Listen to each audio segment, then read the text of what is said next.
ಇದು ಅಖಾಡ big fight ವಿಶೇಷ. ನಾನು ರಮಾಕಾಂತ್. ಎಲ್ಲಿಗೆ ಬರ್ತಾ ಇದೆ ಇರಾನ್, ಆನಂತರದಲ್ಲಿ ಇಸ್ರೇಲ್, ಅಮೆರಿಕದ ಈ ಒಂದು ಯುದ್ಧ. ಈ ಯುದ್ಧ ಅಪ್ಪಿತಪ್ಪಿ 6 ತಿಂಗಳವರೆಗೆ ಮುಂದುವರೆದು ಬಿಟ್ಟರೆ, ಹೊರ್ಮುಜ್ ಜಲಸಂಧಿ 6 ತಿಂಗಳ ಕಾಲ ಆಪರೇಷನ್ ಮಾಡದೇ ಇದ್ದರೆ ಆ ಒಂದು ಜಲಸಂಧಿ ವಿಶ್ವದ ಆರ್ಥಿಕತೆಯ ಕಥೆ ಏನು? ಎಷ್ಟು ವರ್ಷಗಳ ಹಿಂದಕ್ಕೆ, ಎಷ್ಟು ದಶಕಗಳ ಹಿಂದಕ್ಕೆ ಇಡೀ ವಿಶ್ವ ಸರಿದು ಬಿಡುತ್ತೆ. ಬರೀ ವ್ಯಾಪಾರದ ಒಂದು ಕಾರಣಕ್ಕೆ, ಆರ್ಥಿಕತೆಯ ಕಾರಣಕ್ಕೆ ಇನ್ಫ್ಲೇಷನ್ ಎಷ್ಟು ನೂರುಗಳ ಕಾಲ, ಎಷ್ಟು ಪರ್ಸೆಂಟೇಜ್ ಲೆಕ್ಕದಲ್ಲಿ ಇನ್ಫ್ಲೇಷನ್ ಜಾಸ್ತಿ ಆಗಿಬಿಡುತ್ತೆ. ಆದಾಯ ಎಷ್ಟು ಕಡಿಮೆ ಆಗುತ್ತೆ, ಎಷ್ಟು ಸಾವಿರ ಲಕ್ಷ ಕೋಟಿ ಉದ್ಯೋಗಗಳು ಹಾಳಾಗಬಹುದು ಅಂತ ಒಂದು ಟೆನ್ಷನ್ನಲ್ಲಿ ಇಡೀ ವಿಶ್ವ ಇದೆ. ಅಷ್ಟೆಲ್ಲ ಮಾಡೋಕ್ಕಾಗಲ್ಲ ಬಿಡ್ರಿ, ಬಾಂದ್ರಿ ಒಂದು ವಾರ ನಡೀಬಹುದು ಅಷ್ಟೇ, ಈ ಒಂದು ವಾರ ಅಷ್ಟೇ ಅಂತ ಮಾತನಾಡಿದವರು ಇದ್ದರು. 19ನೇ ದಿನ ಆದರೂ ಕೂಡ ಒಂದು ವೇಳೆ ಇದೇ ಒಂದು ವಾರ್ ವಿಚಾರದಲ್ಲಿ ಅಮೆರಿಕ ಸೀಸ್ ಫೈರ್ ಅಥವಾ ಕದನ ವಿರಾಮಕ್ಕೆ ಮುಂದಾಗಬಹುದೇನೋ, ಯುದ್ಧಾಂತ್ಯಕ್ಕೆ ಅದು ರೆಡಿ ಆಗಿಬಿಡಬಹುದೇನೋ. ಆದರೆ ಇರಾನ್ ಹೋಗ್ತಿರ್ತಕ್ಕಂಥ ದಿಕ್ಕಿದೆಯಲ್ಲ, ಈ ದಿಕ್ಕು ಬೇರೆಯದ್ದೇ ಲೆಕ್ಕವನ್ನು ನಮಗಿಲ್ಲಿ ಹೇಳ್ತಾ ಇದೆ. ಇವತ್ತಿಗೂ ಟೆಲ್ ಅವೀವ್ನ ಮೇಲೆ ಇರಾನ್ನ ಕ್ಷಿಪಣಿಗಳ ಅಲೆಗಳು ಬರುವುದು ನಿಂತಿಲ್ಲ. ಇಸ್ರೇಲ್ ಸುಮ್ಮನೆ ಆಗಿಬಿಟ್ಟಿದೆಯಾ? ಇಲ್ಲ. ಒಂದು ರೀತಿಯಲ್ಲಿ ಇನ್ನೆಲ್ಲಿ ವಾರ್ ಎಂಡ್ ಆಗಿಬಿಡುತ್ತೋ, ಇನ್ನೆಲ್ಲಿ ಒಂದು ವಾರ್ ಅರ್ಧಂಬರ್ಧ ಆಗಿಬಿಡುತ್ತೋ, ಅಷ್ಟರ ಒಳಗಡೆ ಇರುವಂಥ ಸಮಯದ ಒಳಗಡೆ ನಾನು ಏನೇನು ಮ್ಯಾಕ್ಸಿಮಮ್ ಇರಾನ್ಗೆ ಡ್ಯಾಮೇಜ್ ಮಾಡಬಹುದೋ ಆ ಡ್ಯಾಮೇಜ್ ಮಾಡಿಬಿಡೋಣ. ಅದರ ಪ್ರಮುಖ ನಾಯಕರು ಯಾರ್ಯಾರಿದ್ರೋ, ಈ ಇರಾನ್ನ ಆತ್ಮ, ಇರಾನ್ನ ಮೆದುಳು, ಇರಾನ್ನ ಹೃದಯ ಯಾರ್ಯಾರಿದ್ರೋ ಎಲ್ಲರನ್ನು ಎಲಿಮಿನೇಟ್ ಮಾಡ್ಕೊಂಡು ಬಂದುಬಿಡೋಣ ಅನ್ನೋ ಒಂದು ರಶ್ಗೆ ಬಿದ್ದಿರೋದು ಇಸ್ರೇಲ್. ಇರಾನ್ ಸದ್ಯಕ್ಕೆ ಒಂದು ಆಳ್ವಿಕೆಯನ್ನೇ ಕಳ್ಕೊಂಡ್ಬಿಟ್ಟಿದೆ. ಅಲ್ಲಿ ಯಾರು ಲೀಡ್ ಮಾಡುವವರೇ ಇಲ್ಲದಂಥ ಸ್ಥಿತಿಯಲ್ಲಿಯೂ ಕೂಡ ಮೊಸೈಕ್ ಮಾದರಿಯಲ್ಲಿ ಸರ್ವತಂತ್ರ ಸ್ವತಂತ್ರರಾಗಿ ಅಲ್ಲಿನ ಅನೇಕ ಬಣಗಳು ಅವರವ್ರ ಪಾಡಿಗೆ ಅವರವ್ರ ಯುದ್ಧವನ್ನು ಮಾಡ್ತಾ ಇದ್ದಾರಾ. ಈ ಕಡೆ ಅವರು ಎಲಿಮಿನೇಟ್ ಮಾಡಿದ್ದು ಲಾರಿಜಾನಿ. ಇರಾನ್ಗೆ ಯುದ್ಧದ ಮೆದುಳೆ ಲಾರಿಜಾನಿ ಇದ್ದದ್ದು. ಲಾರಿಜಾನಿ ಎಲಿಮಿನೇಟ್ ಆಯಿತು. ಖಮೇನಿ ಆಯಿತು. ಮೊಜ್ತಬಾ ರಷ್ಯಾದ ಯಾವುದೋ ಒಂದು ಅನ್ಡಿಸ್ಕ್ಲೋಸ್ಡ್ ಪ್ಲೇಸಿಂದ ಚಿಕಿತ್ಸೆ ಪಡೆದುಕೊಳ್ತಾ ಇರೋದ್ರ ಬಗ್ಗೆ ಒಂದಷ್ಟು ಮಾಹಿತಿ ಒಂದು ಕಡೆ ಇದೆ. ಈ ಇರಾನ್ನಲ್ಲೇ ಇಲ್ಲ ಮೊಜ್ತಬಾ ಅಂತ ಒಂದು ಮಾಹಿತಿ ಇದೆ. ಇದರ ಮಧ್ಯೆ ವಾರ್ ಲೀಡ್ ಮಾಡ್ತಿರೋದು ಯಾರು? ಹಾಗಾದರೆ ಈ ಲಾರಿಜಾನಿ ಆದಮೇಲೆ ಸೈಯದ್ ಜಲೀಲಿ ಈ ಒಂದು ವಾರ್ನ ಲೀಡ್ ಮಾಡ್ತಾರೆ ಅಂತ ಹೇಳಲಾಗ್ತಾ ಇದೆ. Who is Saeed Jalili here? Saeed Jalili Iran Iraq ಯುದ್ಧದ ಸಂದರ್ಭದಲ್ಲಿ ತನ್ನ ಬಲಗಾಲಿನ ಅನೇಕ ಭಾಗವನ್ನು ಕಳೆದುಕೊಂಡು ಇಡೀ ಇರಾನ್ನಲ್ಲಿ ಲಿವಿಂಗ್ ಮಾರ್ಟೈರ್, ಜೀವಂತ ಹುತಾತ್ಮ, ಬಿರುದಾಂಕಿತ ವ್ಯಕ್ತಿ, ಅವರು ಲೀಡ್ ಮಾಡ್ತಾರೆ ವಾರ್ನ ಅಂತ ಹೇಳ್ತಾ ಇದ್ದಾರೆ. ಯಾರಿಗಾಗಿ ವಾರ್ ಲೀಡ್ ಮಾಡುವುದು, ಹೇಗೆ ಲೀಡ್ ಮಾಡುವುದು, ಇದರ ಮಧ್ಯೆ ಏನಾದರಾಗಲಿ ಹೊರ್ಮುಜ್ ಜಲಸಂಧಿ ನಾನು ತಗೊಂಡೇ ತೀರಬೇಕು ಅಂತ ಹೇಳಿ ಕ್ಷಿಪಣಿಗಳ ಸುರಿಮಳೆ ಸುರಿಸ್ತಾ ಇರೋದು ಇದೇ ಹೊರ್ಮುಜ್ ಜಲಸಂಧಿ ಕರಾವಳಿಯ ತೀರ ಭಾಗದಲ್ಲಿ ಅಮೆರಿಕ. ಹಾಗಾಗಿ ಯಾರ ಬತ್ತಳಿಕೆ ಮೊದಲು ಖಾಲಿ ಆಗ್ತಾ ಇದೆ, ಯಾರ ಬತ್ತಳಿಕೆ ಬಗ್ಗೆ ಇರತಕ್ಕಂಥ ಅಂದಾಜುಗಳೇನು, ಈ ಯುದ್ಧದ ಗತಿ ಹೇಗೆ? ಪಾಕಿಸ್ತಾನ, ಓಮನ್, ಟರ್ಕಿ ತುಂಬ ಟ್ರೈ ಮಾಡ್ತಾ ಇದ್ದಾರೆ. ಹೇಗಾದರೂ ಮಾಡಿ ಒಂದು ಸೀಸ್ ಫೈರ್ ತಂದುಬಿಡಬೇಕು, ಯುದ್ಧಕ್ಕೊಂದು ಫುಲ್ ಸ್ಟಾಪ್ ಇಟ್ಬಿಡಬೇಕು ಅಂತೇಳಿ ಯಾರ್ಯಾರು ರೆಡಿ ಇಲ್ಲ. ಹಾಗಾದರೆ ವಾರ್ನ ಕಥೆ ಏನು? ಯಾರು ಮಣಿತಾರೆ ಇಲ್ಲಿ? ಅಮೆರಿಕ, ಇಸ್ರೇಲ್ ಮಂಡಿಯೂರಿ ದೇಹಿ ಎಂದು ಬಿಡಬೇಕು, ಅಲ್ಲಿವರೆಗೂ ನಾವು ಬಿಡಲ್ಲ ಇದನ್ನ ಅಂತ ಹೇಳಿ ಮೊಜ್ತಬಾ ಕಡೆಯಿಂದ ಬರ್ತಾ ಇರ್ತಕ್ಕಂಥ ಸ್ಟೇಟ್ಮೆಂಟು. ಇರಾನ್ ಮತ್ತೆ ಕಟ್ಕೊಡ್ಬೇಕು, ಅವರಿಬ್ಬರು ಮೊಣಕಾಲಲ್ಲಿ ಕೂತ್ಕೊಳ್ಬೇಕು ಅಂತ ಹೇಳ್ತಿರೋದು ಇರಾನ್. Is it possible? ಸಾಧ್ಯನಾ ಇದು? ಎಲ್ಲ ವಿಚಾರಗಳಿಗೆ ಸಂಬಂಧಪಟ್ಟಂತೆ ಪ್ರೇಮಶೇಖರ ಸರ್ ಇದ್ದಾರೆ, ರಾಜತಾಂತ್ರಿಕ ತಜ್ಞರಿದ್ದಾರೆ, ಅಂತಾರಾಷ್ಟ್ರೀಯ ವಿದ್ಯಮಾನಗಳಿಗೆ ಸಂಬಂಧಪಟ್ಟಂತೆ ಸಾಕಷ್ಟು ಅಂಕಣಗಳನ್ನು ಬರಿತಾ ಇರ್ತಾರೆ, ಬಹಳ ಅನುಭವಿ ಪತ್ರಕರ್ತರು, ಬಹಳ ಆಳವಾಗಿ ತಿಳ್ಕೊಂಡಿರ್ತಕ್ಕಂಥವ್ರು. ಸ್ವಾಗತ ಪ್ರೇಮಶೇಖರ ಸರ್ ತಮಗೆ ಒಂದು ಡಿಬೇಟ್ಗೆ. ನಮಸ್ತೆ.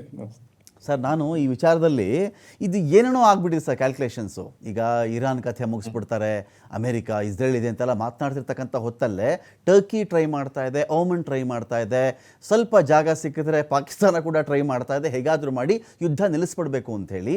ಈಗ ಲಾರಿಜಾನಿನ ಎಲಿಮಿನೇಟ್ ಮಾಡಿ ಆಯಿತು, ಖಮೇನಿಯನ್ನು ಮುಗಿಸಿ ಆಯಿತು. ಇದಾದಮೇಲೆ ನೆಕ್ಸ್ಟು ಸೈಯದ್ ಜಲೀಲಿ ನೆಕ್ಸ್ಟ್ ಇದರದೊಂದು ಲೀಡ್ ತೊಗೊಳ್ತಾರೆ ಇನ್ ಪ್ಲೇಸ್ ಆಫ್ ಲಾರಿಜಾನಿ ಅಂತ ಒಂದು ಮಾಹಿತಿ ಬರ್ತಾ ಇದೆ. ಇದರ ಮಧ್ಯೆ ಯಾವ ದಿಕ್ಕಿಗೆ ಹೋಗ್ತಾ ಇದೆ ಸರ್ ಈ ಒಂದು ವಾರು? ಇರಾನ್ ಸದ್ಯಕ್ಕೆ ನಾಯಕತ್ವ ರಹಿತ ಸ್ಥಿತಿಯಲ್ಲಿ ವಾರ್ನ ಮುಂದುವರ್ಸ್ಕೊಂಡು ಹೋಗ್ತಾ ಇದೆಯಾ? ಅದಕ್ಕೆ ಒಂದು ಬೇರೆ ದೇಶಗಳ ನಾಯಕತ್ವದ ರೀತಿಯಲ್ಲಿ ಪ್ರಧಾನಮಂತ್ರಿ ಹೋಗ್ಬಿಟ್ರೆ ಹೇಗೆ, ಅಧ್ಯಕ್ಷ ಹೋಗ್ಬಿಟ್ರೆ ಹೇಗೆ, ಸೇನಾ ಮುಖ್ಯಸ್ಥ ಹೋಗ್ಬಿಟ್ರೆ ಹೇಗೆ, ಈ ಥರ ಗೊಡವೆನೇ ಇರಾನ್ಗೆ ಇಲ್ವಾ ಅಂತ? ಆ, ಇದು ಈ ಪ್ರಶ್ನೆಗೆ ಉತ್ತರ ಕೊಡಬೇಕಾದ್ರೆ ನಾವು ಒಂದಕ್ಕಿಂತ ಹೆಚ್ಚು ವಿಚಾರಗಳನ್ನ ನೋಡಬೇಕು. ಓಕೆ. ಆಯತುಲ್ಲಾ ಅಲಿ ಖಮೇನಿ ಅವರಿಂದ ಹಿಡಿದು ನಿನ್ನೆ ಸೆಕ್ಯೂರಿಟಿ ಚೀಫ್ ಅಲಿ ಲಾರಿಜಾನಿ ಅವರ ಸಾವಿನವರೆಗೆ ಇರಾನ್ ಎಷ್ಟೋ ನಾಯಕರನ್ನ ಕಳ್ಕೊಂಡಿದೆ. ಆದ್ರೆ ಅಧ್ಯಕ್ಷರಾದಂತ ಮಸೂದ್ ಪೆಜಿಶಿಯನ್ ಇನ್ನೂ ಇದ್ದಾರೆ. ಮತ್ತೆ ಫಾರಿನ್ ಮಿನಿಸ್ಟರ್ ಸೈಯದ್ ಅಬ್ಬಾಸ್ ಅರಾಗ್ಚಿ ಅವರು ಇನ್ನೂ ಇದ್ದಾರೆ.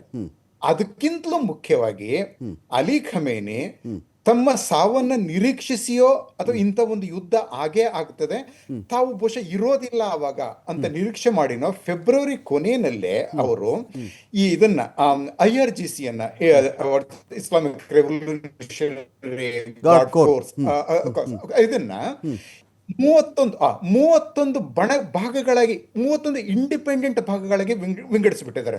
31 ಅವ್ರು ಇಟ್ಟದ್ದು ಆಟೋ ಪೈಲಟ್ ಮೋಡಲ್ಲಿ. ನಿಮ್ ಪಾಡಿಗೆ ನೀವು ಒಬ್ರಿಗೊಬ್ರಿಗೂ ಸಂಬಂಧ ಇಲ್ಲ. ನೀವು ಯುದ್ಧ ಶುರುವಾದ್ರೆ ನೀವು ಸ್ವತಂತ್ರವಾಗಿ ನೀವು ಯುದ್ಧ ನಡೆಸಬೇಕು ಅಂತ ಆಗ್ತಾ ಇರೋದೇ ಇದು.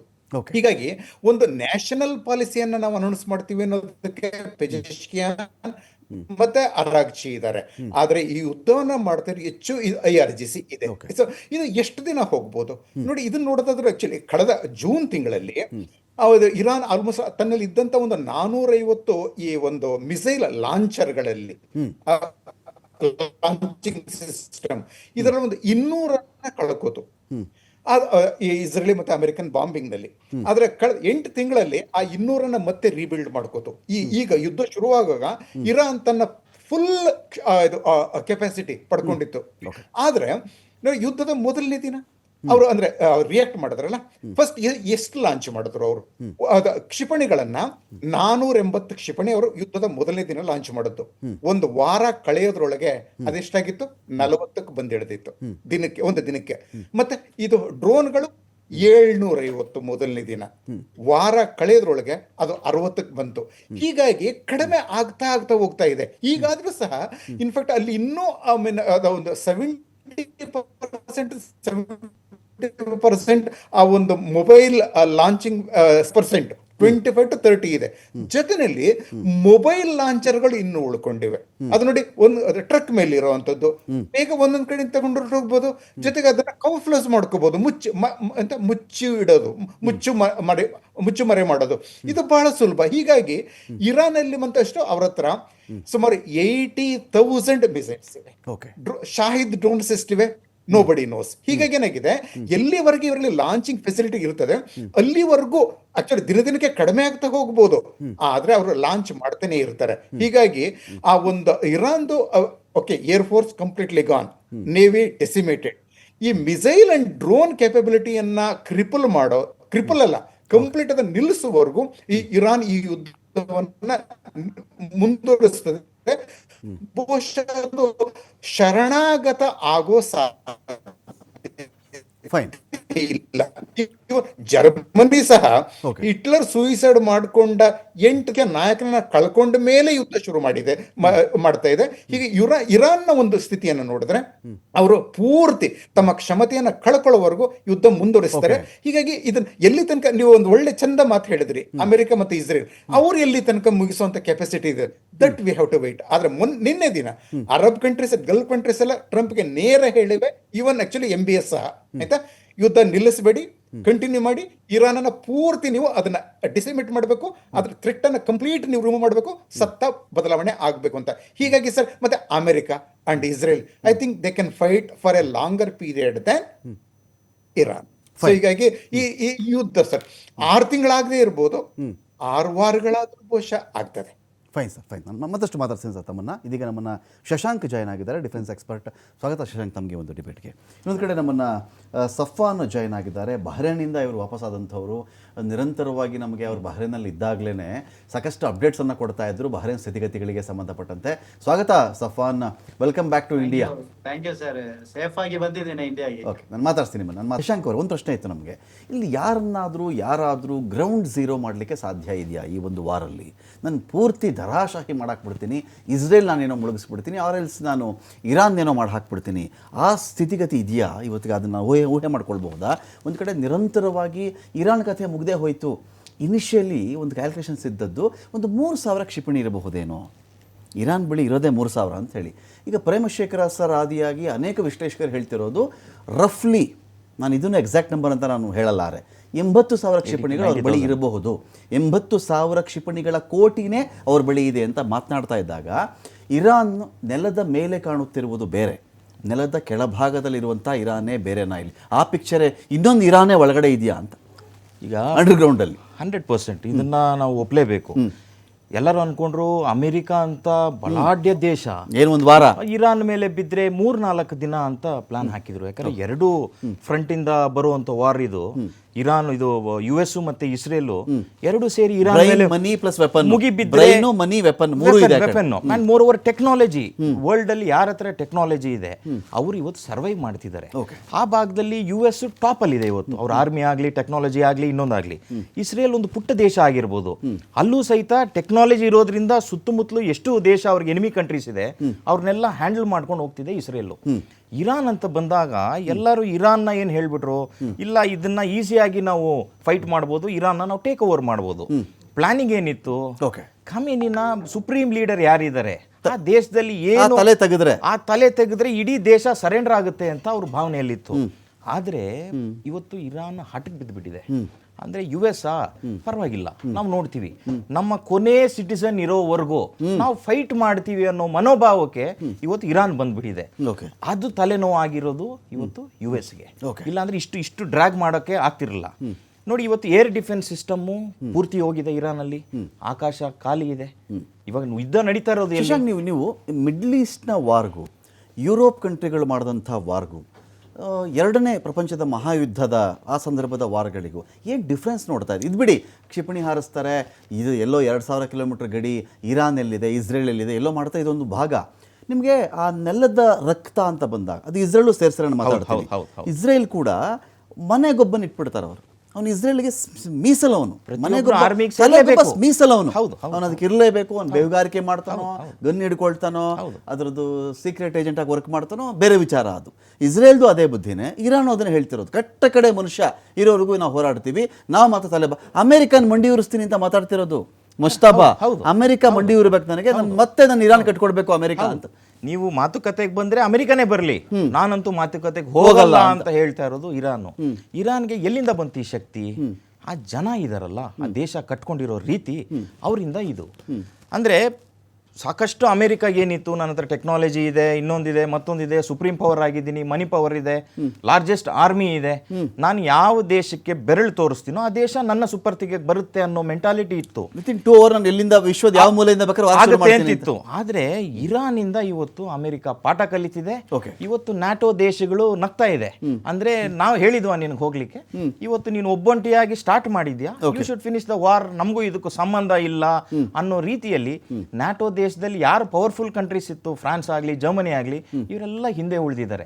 ನೀನು ಯುದ್ಧ ಶುರು ಮಾಡಿದ್ಯಾ, ಯುದ್ಧ ನೀನೇ ಮುಗಿಸ್ಬೇಕಾಗತ್ತೆ ಅಂತ. ಆದ್ರೆ ಇರಾನ್ ಬಳಿ ಇರೋ ಅಂತ ಈ ಡ್ರೋನ್ ಟೆಕ್ನಾಲಜಿ ಇದೆಲ್ಲ, ಅಂದ್ರೆ ಈಗ ನಮ್ಮಲ್ಲಿ ಮೇಡ್ ಇನ್ ಇಂಡಿಯಾ ಪ್ರಾಡಕ್ಟ್ಸ್ ಏನಿರುತ್ತೆ ಆ ರೀತಿ ಇರಾನ್ ಮಾಡ್ಕೊಂಡಿರುವಂತ ಬ್ಯಾಲಿಸ್ಟಿಕ್ ಮಿಸೈಲ್ಸ್ ಆಗಲಿ. Correct me if I am wrong, ಕೆಲವು ಮನೆಗಳಲ್ಲಿ ಹೋಮ್ ಮೇಡ್ ಡ್ರೋನ್ ತಯಾರಾಗ್ತಾ ಇವಿಲ್ಲ ಅಷ್ಟರ ಮಟ್ಟಿಗೆ. ಆ ಇಡೀ ಎರಡು ಭಾಗ ನಾವು ನೋಡಿದ್ವಿ. ಒಂದು ಅಂಡರ್ಗ್ರೌಂಡಲ್ಲಿರ್ತಕ್ಕಂಥ ಇರಾನ್ ಎನ್ನುವ ಒಂದು ಬೃಹತ್ ಸಾಮ್ರಾಜ್ಯ. ಎರಡನೇ ವಿಚಾರ, ನಿಮಗೆ ವೆಪನ್ ತಯಾರು ಮಾಡ್ತಾ ಇರೋದು ಕೂಡ ತುಂಬ ಅದನ್ನು ಮೊಸೈಕ್ ಸಿಸ್ಟಮ್ ರೀತಿಯಲ್ಲೇ ಬಹಳ ಸಪ್ರೇಟಾಗಿ ಡಿಸೆಂಟ್ರಲೈಸ್ ಮಾಡಿ ಇಟ್ಬಿಟ್ಟಿದ್ದಾರೆ. ಅನೇಕ ಕಡೆಗಳು ತಯಾರಾಗ್ತಾ ಇವೆ, ಎಲ್ಲಿಂದ ಬರ್ತಾ ಗೊತ್ತಾಗಲ್ಲ, ಮೊಬೈಲ್ ಲಾಂಚರ್ಗಳಿಂದ ಹೊಡಿತಾರೆ ಗೊತ್ತಾಗ್ತಿಲ್ಲ ಅಂತ. ಅಂದ್ರೆ ತೀರಾ ಟೆಕ್ನಾಲಜಿ ಯೂಸ್ ಮಾಡಿ ಮಾಡ್ತಕ್ಕಿರೋ ಡ್ರೋನ್ ಅಲ್ಲ ಇದು. ಅಂಡ್ ಮೋರ್ ಓವರ್ ಏನೇ ವೆಪನ್ರಿ ಚೀಪ್ ಡ್ರೋನ್ಸ್, ತುಂಬಾ ಚೀಪು, ಎಫೆಕ್ಟಿವ್ ಜಾಸ್ತಿ ಇರಬೇಕು, ಸೌಂಡ್ ಜಾಸ್ತಿ ಇರಬೇಕು, ಡ್ಯಾಮೇಜ್ ಜಾಸ್ತಿ ಆಗಬೇಕು. ಈಗ US ಗೆ ತಲೆ ನೋವು ಬರ್ತಾ ಇರೋದೇ ಇದರಿಂದ. ಅವ್ರು ಎಷ್ಟು ಚೀಪ್ ಕಾಸ್ಟ್ ಇದೆ ಅದಕ್ಕೆ ಕೌಂಟರ್ಗೆ ಬಳಸಬೇಕಲ್ಲ ಇವರು ಅಂತ. ಇವರು ತಯಾರು ಮಾಡಿರೋದೇ US ಅಲ್ಲಿ ಇರೋದೆಲ್ಲ ಮಿಲಿಯನ್ ಗಟ್ಲೆ ಇರೋದೆ, ಎಲ್ಲ ಕೋಟಿ ಗಟ್ಲೆ. ಒಂದು ಮಿಸೈಲ್ ನೀವು ಒಂದು ಡ್ರೋನ್ ನ ಹೊಡಿಲಿಕ್ಕೆ 16 ಕೋಟಿ ನೀವು ಖರ್ಚು ಮಾಡ್ತೀರಾ ಅಂದ್ರೆ ಇರಾನ್ ಅದೇ ಪ್ಲೇ ಮಾಡ್ತಿರೋದು. ನನ್ನ ಹತ್ರ 20 ಲಕ್ಷ ನನ್ನ ಹತ್ರ ಬಡ್ಜೆಟ್ ಇದೆ ಒಂದು ಡ್ರೋನ್ಗೆ, 15ರಿಂದ 20 ಲಕ್ಷದಲ್ಲಿ ಡ್ರೋನ್ ತಯಾರು ಮಾಡ್ತೀನಿ, ಬಟ್ ನಿನಗೆ ನಾನು ಕಾಸ್ಟ್ ಕಟ್ಟಿಂಗ್ ಅಲ್ಲ 16 ಕೋಟಿ ನಿನಗೆ ಖರ್ಚು ಮಾಡಿಸ್ತೀನಿ, ಬೇರೆ ದೇಶ ನಗಬೇಕು ಅನ್ನೋ ರೀತಿ ಈ ವಾರ್ನ ತಗೊಂಡೋಗಿದ್ದಾರೆ. ಈಗ US ಗೆ ಎಲ್ಲಿ ಹೋಗಿ ಮುಟ್ತಾ ಇದೆ ಇದು ಕಾಸ್ಟು? ತೀರಾ ಯು ಎಸ್ ಅಲ್ಲಿರೋ ಜನ ಎಲ್ಲ ಹೇಳ್ತಿದ್ದಾರೆ ಇದು ನಮಗೆ ಬೇಕಿತ್ತ, ಈ ಹಣ ನಮ್ಮ ಹಣ ಯಾಕೆ ಪೋಲ್ ಮಾಡ್ತಾ ಇದೀಯ ನೀನು? ಅಲ್ಲಿರೋ ಸಿಟಿಸನ್ಸ್ ಆಗ್ಲಿ, ಅಲ್ಲಿರೋ ಸೆನೆಟೇರಿಯನ್ಸ್ ಆಗ್ಲಿ, ಇವರೆಲ್ಲ ಟ್ರಂಪ್ಗೆ ಈಗ ಮುಗಿಬಿದ್ದು, ನಿನ್ನೆ ಕೂಡ ನೀವು ನೋಡಿದಿರಿ ಅಲ್ಲಿನ ಎಕ್ಸ್ಪರ್ಟ್ ಡಿಫೆನ್ಸ್ ರಾಜೀನಾಮೆ ಕೊಟ್ರು. ಯಾಕೆ ಈ ವಾರ ನಾವು ಇರಾನ್ ನಿಂದ ಪ್ರಚೋದನೆಗೆ ಒಳಗಾದಂತ ವಾರ ಅಲ್ವೇ ಅಲ್ಲ. And more over immediate threat Iran ಇಂದ ನಮ್ಗೆ ಥ್ರೆಟ್ ಇತ್ತು, ಹೇಳ್ತಿತ್ತು ಹೌದು ಡೆತ್ ಅಮೆರಿಕ ಅಂತಿತ್ತು. ಇಮಿಡಿಯೇಟ್ ಆಗಿತ್ತ ನಮ್ಗೆ? ತುಂಬಾ ತಲೆ ಹೋಗುವಂಥದ್ದಿತ್ತ ನೀವು ವಾರ್ ಶುರು ಮಾಡ್ಲಿಕ್ಕೆ? ನನ್ನ ಹೆಂಡತಿ ನಾನು ಯಾಕೆ ಕಳ್ಕೊಬೇಕು ಅಂತ ಆತ ಬರೆದಿರುವಂತ ಪತ್ರದಲ್ಲಿ ಉಲ್ಲೇಖ ಆಗಿದೆ. ಇದೀಗ ಬಸವರಾಜ್ ಇಟ್ನಾಳ್ ಅವರು ನಮ್ಮ ಜಾಯ್ನ್ ಆಗಿದ್ದಾರೆ, ಹಿರಿಯ ಪತ್ರಕರ್ತರು. ಸ್ವಾಗತ ನಿಮಗೆ ಒಂದು ಡಿಬೇಟ್ಗೆ. ನಾನು ಸಫಾನಿಂದ ಒಂದು ರಿಯಾಕ್ಷನ್ ತಗೊಂಡು, ಸಫಾನ್ ಹೇಗಿದ್ದೀರಿ ಈಗ ಬಹ್ರೈನ್ ಹೇಗಿದೆ, ಅಲ್ಲಿಂದ ಬಂದ್ಮೇಲೆ ನಿಮಗೆ ಏನು ಅನ್ನಿಸ್ತಾ ಇದೆ, ನಿಮಗೆ ಅಲ್ಲಿನ ಸ್ಥಿತಿಗತಿ ಏನು ಅಂತ ಕ್ವಿಕ್ ಆಗಿ? ಎಸ್, ಆಕ್ಚುಲಿ ನಾನು ಬಂದಿರೋದು ಅಂದ್ರೆ ಅಷ್ಟು ಎಮರ್ಜೆನ್ಸಿ ನನ್ನ ವರ್ಕ್ ಇರೋ ಕಾರಣ, ಏನು ಅಲ್ಲಿ ಭಯದ ಸಿಚುವೇಶನ್ ಇದೆ ಆ ತರ ಬಂದಿರೋದಲ್ಲ. ಓಕೆ. ಬಟ್ ಸ್ಟಿಲ್ ಅಲ್ಲಿನ ಪರಿಸ್ಥಿತಿ ಅದೇ ತರ ಇದೆ. ಇವಾಗ ಲಾಸ್ಟ್ ಒಂದು 2 ದಿನದಿಂದ ಸ್ನೇಹಿತರು ಕಾಲ್ ಮಾಡಿದಾಗ ಹೇಳಿದ್ರು ಸ್ವಲ್ಪ ಸಹಜವಾಗಿದೆ, ಆದ್ರೂ ಕೂಡ ಅದು ಹೇಳಲಿಕ್ಕೆ ಸಾಧ್ಯ ಇಲ್ಲ. ಈ ಮುಂಚೆ ನೋಡಿ, ಈ ಮುಂಚೆ ಅವರು ಏನು ಹೇಳಿದ ರೀತಿಯಲ್ಲಿ ಜಗತ್ತು ಒಂಥರ ಇರಾನ್ ಬಗ್ಗೆ ಒಂದು ಇಷ್ಟೊಂದು ಬಲಾಢ್ಯ ರಾಷ್ಟ್ರ ಆಗಿರ್ಬೋದು ಅಂತ ಬಹುಶಃ ಯಾರಿಗೂ ಕೂಡ ಗೊತ್ತಿರ್ಲಿಲ್ಲ ಅನಿಸುತ್ತೆ. ಯಾಕೆಂದ್ರೆ ನೋಡಿ, ಅಮೆರಿಕ ಈ ಮುಂಚೆ ಎಲ್ಲ ಬೇರೆ ದೇಶಗಳ ಜೊತೆ ಎಲ್ಲ ಯುದ್ಧಕ್ಕೆಲ್ಲ ಹೋಗಿ ಒಂಥರ ಗೆದ್ದು ಬಿಟ್ಟಿದೆ ಅಂತ ಹೇಳ್ಬಹುದು. ಅವರಿಗೆ ಬೇಕಾದನ್ನೆಲ್ಲ ಅವರು ಸಾಧಿಸಿದ್ರು. ಬಟ್ ಒಂಥರ ಇವಾಗ ಏನಾಗಿದೆ ಗೊತ್ತಾ, ನಾವು ಅರಬ್ ದೇಶದಲ್ಲಿ ಲೈವ್ ಆಗಿ ಎಲ್ಲ ನೋಡ್ತಾ ಇದ್ವಿ. ನಾನು ಇದ್ದದ್ದೇ ಅಮೆರಿಕನ್ ನೇವಿ ಬೇಸ್ ಹತ್ರ. ಸೊ ಇವರು ಎಷ್ಟೇ ಕೂಡ ಏನು ಅರಬ್ ರಾಷ್ಟ್ರದವರು ಕೂಡ ಅವರಿಗೆ ಒತ್ತಡ ಆಗ್ತಾ ಇದ್ರು, ನೀವು ಈ ಬಹ್ರೈನ್ಗೆ ಏನ್ ಮಾಡ್ಬಾರ್ದು ಅಂತ. ಅವರು ಮುಂಚೆನೆ ಒಂದು ಮಾತು ಹೇಳಿದ್ರು, ಇರಾನ್ನ ವಿದೇಶಾಂಗ ಸಚಿವ, ನೀವು ಊಹಿಸಿದಂತೆ ಅಮೆರಿಕ ಇಸ್ರೇಲ್ ನಮ್ಮನ್ನು ಏನು ಇರಾನ್ ಅನ್ನು ನಾಶ ಮಾಡಿದ್ರೆ ಪರವಾಗಿಲ್ಲ, ನಮ್ಮ ಜೊತೆ ನೀವು ಕೂಡ ನಾಶ ಆಗ್ಬೇಕು ಅಂತ ಒಂದು ಮಾತು ಕೊಟ್ಟಿದ್ರು. ಅದರ ಒಳಾರ್ಥ ಏನಂದ್ರೆ, ಈ ಅರಬ್ ದೇಶಗಳು ಏನ್ ಮಾಡಿದೆ ಗೊತ್ತಾ, ಅವರಿಗೆ ಸ್ವತಃ ಯಾವುದೇ ರೀತಿಯ ಮಿಲಿಟರಿ ಬಲ ದೊಡ್ಡದು ಯಾವ್ದು ಇಲ್ಲ. ನಿಮ್ಗೆಲ್ಲ ಗೊತ್ತಿರಬಹುದು, ಸೌದಿ ಅರೇಬಿಯಾದ ಮಿಲಿಟರಿ ಸ್ವಲ್ಪ ಒಳ್ಳೇದಿದೆ ಅಷ್ಟೇ. ಬೇರೆಲ್ಲ ದೇಶದಲ್ಲೂ ಕೂಡ ಈ ಅಮೆರಿಕದವರಿಗೆ ಸೇನಾ ನೆಲೆಗಳನ್ನು ಕೊಟ್ಟು ಆ ದೇಶಗಳಿಗೆ ಅವರೇನು ಭದ್ರತೆಯನ್ನು ಅಮೆರಿಕದವರು ನಮಗೆ ಕೊಡ್ತಾರೆ ಅಂತ ಹೇಳಿ ಬಹಳಷ್ಟು ನಂಬಿಕೆಯಲ್ಲಿದ್ರು ಅವರು. ಬಟ್ ಇವಾಗ ಏನಾಗಿದೆ ಗೊತ್ತಾ, ಅಮೆರಿಕದವರಿಗೆ ಖುದ್ದು ಅಲ್ಲಿ ಅವರನ್ನೇ ಭದ್ರತೆ ಮಾಡ್ಲಿಕ್ಕೆ, ಅವರನ್ನೇ ಸೇಫ್ ಮಾಡ್ಲಿಕ್ಕೆ ಅವರಿಗೆ ಸಾಧ್ಯ ಆಗಿಲ್ಲ. ನಿಮ್ಗೆ ಗೊತ್ತಿರ್ಬೋದು, ಫಸ್ಟ್ ಮಿಸೈಲ್ ಬಿದ್ದಾಗಲೇ ಅವರ ರ್ಯಾಡಾರ್ ಸುಟ್ಟು ಭಸ್ಮ ಆಗಿದೆ ಬಹ್ರೈನ್ ನಲ್ಲಿ. ನಾನು ಅದನ್ನು ಲೈವ್ ಆಗಿ ನೋಡಿದ್ದೇನೆ. ಪ್ರಥಮ ಅವರಿಗೆ ನೋಡಿ, ಅವರ ಟೆಕ್ನಾಲಜಿ ಎಷ್ಟು ಮುಂದುವರೆದಿರ್ಬೋದು, ಅವರ ಒಂದು ನೀವಾಗ ಹೇಳಿದಾಗೆ ನಮ್ಮಂತಹ ಏನ್ ಗೊತ್ತಾ, ಇವಾಗ ನಮ್ಮನ್ನು ನಾವು ಗುರುತಿಸುವುದು ಸುನ್ನಿ ಮುಸ್ಲಿಂ ಅಂತ ಹೇಳಿ, ಅವರನ್ನು ಶಿಯಾ ಮುಸ್ಲಿಂ ಅಂತ ಹೇಳಿ ಗುರುತಿಸುವುದು. ನಮ್ಮಲ್ಲಿ ಸ್ವಲ್ಪ ಏನು ವ್ಯತ್ಯಾಸ ಐಡಿಯಾಲಜಿಯಲ್ಲೆಲ್ಲ ಇದೆ, ಸ್ವಲ್ಪ ನಮ್ಮ ಆಚರಣೆಗಳೆಲ್ಲ ಇದೆ ಹೊರತು ಅವರು ಮುಸ್ಲಿಮರು, ನಾವು ಮುಸ್ಲಿಮರು. ಬಟ್ ಅವರ ಬದ್ಧತೆ, ಅವರ ಧೈರ್ಯಗಾರಿಕೆ ಉಂಟಲ್ವಾ, ಅದು ಆಕ್ಚುಲಿ ಇರಾನ್ನವರ ಯಾರಿಗಾದ್ರೂ ಸ್ನೇಹಿತರಿದ್ರೆ ಅವರ ಬಗ್ಗೆ ಗೊತ್ತಿದ್ರೆ ನಿಮ್ಗೆ ಗೊತ್ತಿರ್ಬೋದು. ಅವ್ರು ಎಂದಿಗೂ ಕೂಡ ಇವಾಗ ನೋಡಿ, ಅಮೆರಿಕಾದಲ್ಲಿ ಇಸ್ರೇಲ್ ನಲ್ಲಿ ಆ ದೇಶದಲ್ಲಿ ತುಂಬಾ ಮಂದಿ ಯುದ್ಧ ನಿಲ್ಬೇಕು ಅಂತ ಕಾಯ್ತಾ ಇರ್ಬೋದು. ಬಟ್ ಇರಾನ್ ನಲ್ಲಿ ಆಗಲ್ಲ. ಇರಾನ್ ನಲ್ಲಿ ಬಹುಸಂಖ್ಯಾತ ಜನರು ಬೈಯತ್ ಅಂದ್ರೆ ಏನ್ ಗೊತ್ತಾ, ನಾವು ಗುಲಾಮಗಿರಿಗೆ ರೆಡಿ ಇಲ್ಲ. ನಮ್ಮ ದೇಶ ಹೋರಾಡಿ, ಅವಾಗ ಒಬ್ರು ಮಾತು ಹೇಳಿದ್ರಲ್ಲ, ಕೊನೆಯ ಏನು ಇರೋ ತನಕ ಕೂಡ ಹೋರಾಡುವಂತ ಕೆಚ್ಚರಿ ಇರುವಂತ ಒಂದು ನಾಡು ಅಂತ ಹೇಳ್ಬೋದು. ಅದು ಆಕ್ಚುಲಿ ನಮ್ಗೆ ಗಲ್ಫ್ ಕಂಟ್ರಿಯಲ್ಲಿ ಇರಾನಿಗಳನ್ನೆಲ್ಲ ಮಾತನಾಡಿಸೋರು ಕೂಡ ಹಾಗೇನೆ ಹೇಳಿ. ನಾನು ಮಾತಾಡ್ತೀನಿ. ನಾನು ಮುಂದೆ ಒಂದು ಬಿಗ್ ಫೈಟ್ ವಿಶೇಷ ಮತ್ತೆ ಮುಂದುವರಿಸ್ತಾ ಇದ್ದೀನಿ. ಬಸವರಾಜ್ ಅವರೇ, ಈಗ ನನ್ನ ಪಾಯಿಂಟ್ ಏನಂತ ಹೇಳಿದ್ರೆ, ಈಗ ರಷ್ಯಾ ಸಪೋರ್ಟ್ ಅವರು ಸಿಗ್ತಿದ್ಯಾ ಇರಾನ್ಗೆ ಅಂತ ಹೇಳಿ, ಇದರ ಆಚೆಗೂ ಒಂದು ಪ್ರಶ್ನೆ ಕೇಳ್ಬಿಡ್ತೀನಿ ನಾನು. ಇವತ್ತು 19ನೇ ದಿನ ಅಂತ ಬಂದಾಗ, ಈಗ ಲಾರಿಜಾನಿ ಎಲಿಮಿನೇಟ್ ಆದ ಮೇಲೆ ಸ್ವಲ್ಪ ಇರಾನ್ನ ಸ್ಥಿತಿಗತಿ ಬೇರೆ ಥರ ಕಾಣಿಸ್ತಾ ಇದೆ. ನಾನು ಎಲ್ಲೋ ಮುಗದೆ ಹೋಯಿತು, ಧರಾಶಾಹಿ ಆಗಿಬಿಟ್ರು ಅಂತ ನಾನು ಮಾತಾಡ್ತಾ ಇಲ್ಲ. ಇಲ್ಲಿ ಲಾರಿಜಾನಿ ಎಲಿಮಿನೇಟ್ ಆದಮೇಲೆ ಒಂದು ವ್ಯಾಕ್ಯೂಮ್ ಅಂತೂ ಕಾಣ್ತಾ ಇದೆ. ಅಂದರೆ ನೀವು ತಲೆಗಳನ್ನು ಬದಲಾಯಿಸುವುದು ಬೇರೆ, ತಲೆ ಹೋದ ಇನ್ನೊಂದು ತಲೆ ತಂದು ಕೂರಿಸುವುದು ಬೇರೆ. ಪರಿಣಾಮಕಾರಿಯಾದಂಥ ಬದಲಾವಣೆ ಆಗಿದೆಯಾ ಆಗಿಲ್ವ ಅನ್ನೋದು ಅದು ಒಂದು ಕ್ವಶನಬಲ್ ವಿಚಾರ ಅಂತ ಬರ್ತಾ ಇದೆ. ಏನು ಸ್ಟೇಟಸ್, ಇರಾನ್ ಸ್ಟೇಟಸ್ ಏನು ಇವತ್ತಿಗೆ? ಈಗ ಇಸ್ರೇಲ್ ನೋಡಿದ್ರೆ ಅಮೆರಿಕಾಗೆ ಧಾವಂತ ಇರಬಹುದು, ಏನೋ ಮುಗಿಸ್ಬಿಡೋಣ, ಸಾಕಿದು, ಸೇಫ್ ಎಕ್ಸಿಟ್ ಆಗಿಬಿಡೋಣ, ನನಗೆ ಯಾಕೆ ಬೇಕಿತ್ತಿದ್ದು, ಇವ್ರು ನೋಡಿ ನನಗೆ ಈ ಥರ ಕಾಟ ಕೊಟ್ಬಿಟ್ರಲ್ಲ ಅಂಥೇಳಿ. ಇಸ್ರೇಲ್ ಹಾಗಲ್ಲ, ಸಂಪೂರ್ಣ ನಿರ್ನಾಮ ಆಗಬೇಕು ನನಗೆ, ಇಲ್ಲೆಲ್ಲ ಹೌತಿನೋ ಮುಗಿದೋಗ್ಬಿಡ್ಬೇಕು, ಹಮಾಸು ಮುಗಿದ್ಬಿಡ್ಬೇಕು, ಹೆಜ್ಬುಲ್ಲಾಗಳು ಮುಗಿದೋಗ್ಬಿಡ್ಬೇಕು. ಆ ಧಾವಂತದಲ್ಲಿ ದಿನಕ್ಕೊಂದು ತಲೆನ ಅವರು ಮುಗಿಸ್ತಾ ಇದ್ದಾರೆ ಸರ್. ಇದು ಹೇಗೆ ಅಂತ? ಈ ಭೂಮಿಯ ಮೇಲೆ ಅತ್ಯಂತ ಇನ್ಸೆಕ್ಯೂರ್ ಕಮ್ಯುನಿಟಿ ಅನ್ನೋದಿದ್ರೆ ಅದು ಇಸ್ರೇಲ್. ಓಕೆ. ಆ ಇನ್ಸೆಕ್ಯೂರಿಟಿ ಸೆನ್ಸ್ ಆಫ್ ಇನ್ಸೆಕ್ಯೂರಿಟಿಯಿಂದ ಈ ಥರದ್ದೆಲ್ಲ ಘಟನೆಗಳಾಗ್ತವೆ. ಯಾವಾಗ ನಿಮಗೆ ಅತ್ಯಂತ ಅಭದ್ರತೆ ಕಾಡ್ತದಲ್ಲ, ಆವಾಗ ನೀವು ಇನ್ನೊಬ್ಬರನ್ನ ಅಟ್ಯಾಕ್ ಮಾಡಿ ನನ್ನ ಸೇಫ್ಟಿ ಬಗ್ಗೆ ನನ್ನ ಸೇಫ್ಟಿ ಅಂತ attack is the best form of defence ಅಂತ ಹೇಳಿ. That's what it has been doing. But anyways, ನೀವು ರಷ್ಯಾ ಬಗ್ಗೆ ಕೇಳಿದಾಗ, yes definitely Russia is interested in the Middle East, in the West Asia, not only no, for long time.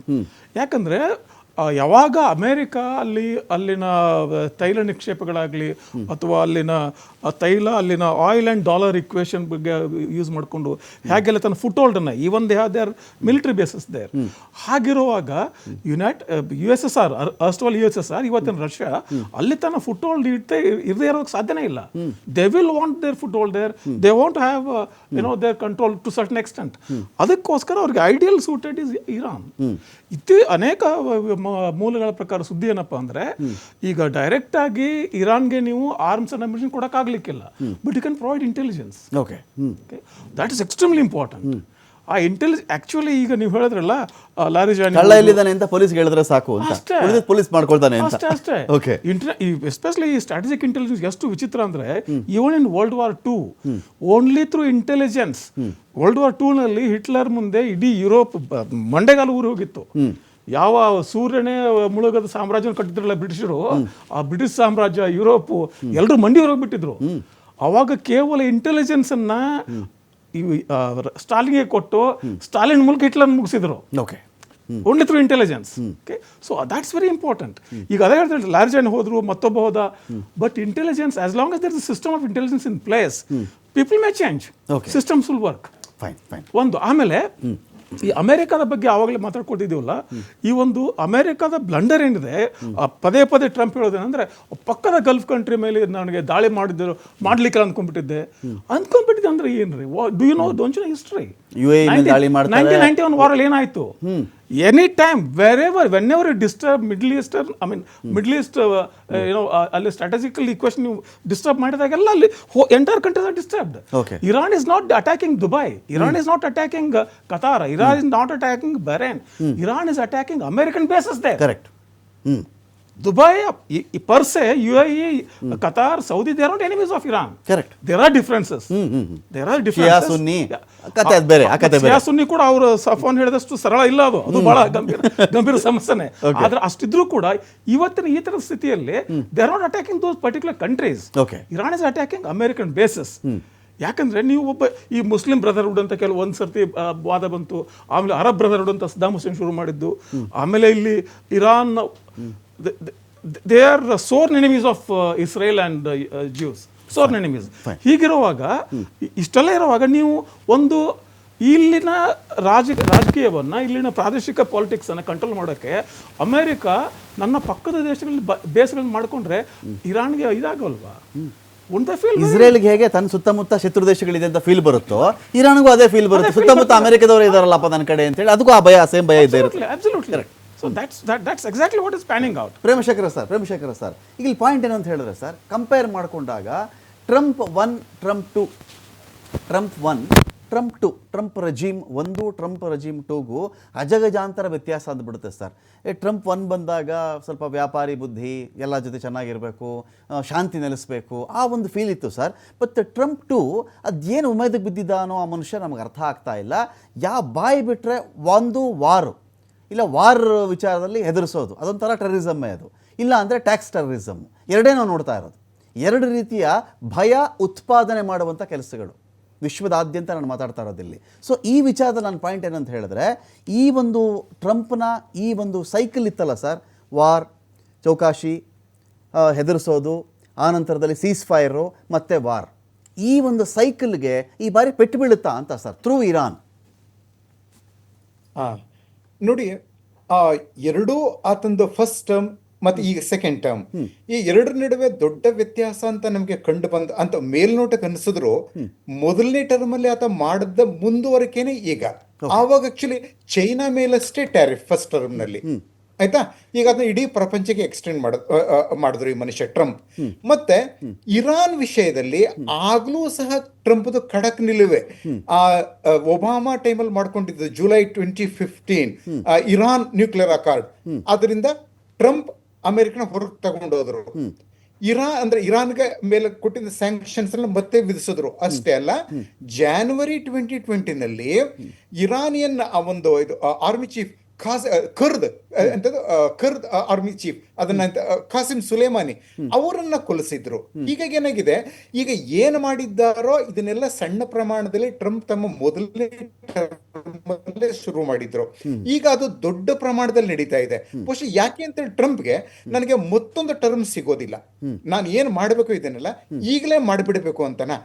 ಅದನ್ನ ಒಂದು let me B devils advocate, Trump ಪರವಾಗಿ ನಾನು ಮಾತಾಡ್ತೀನಿ.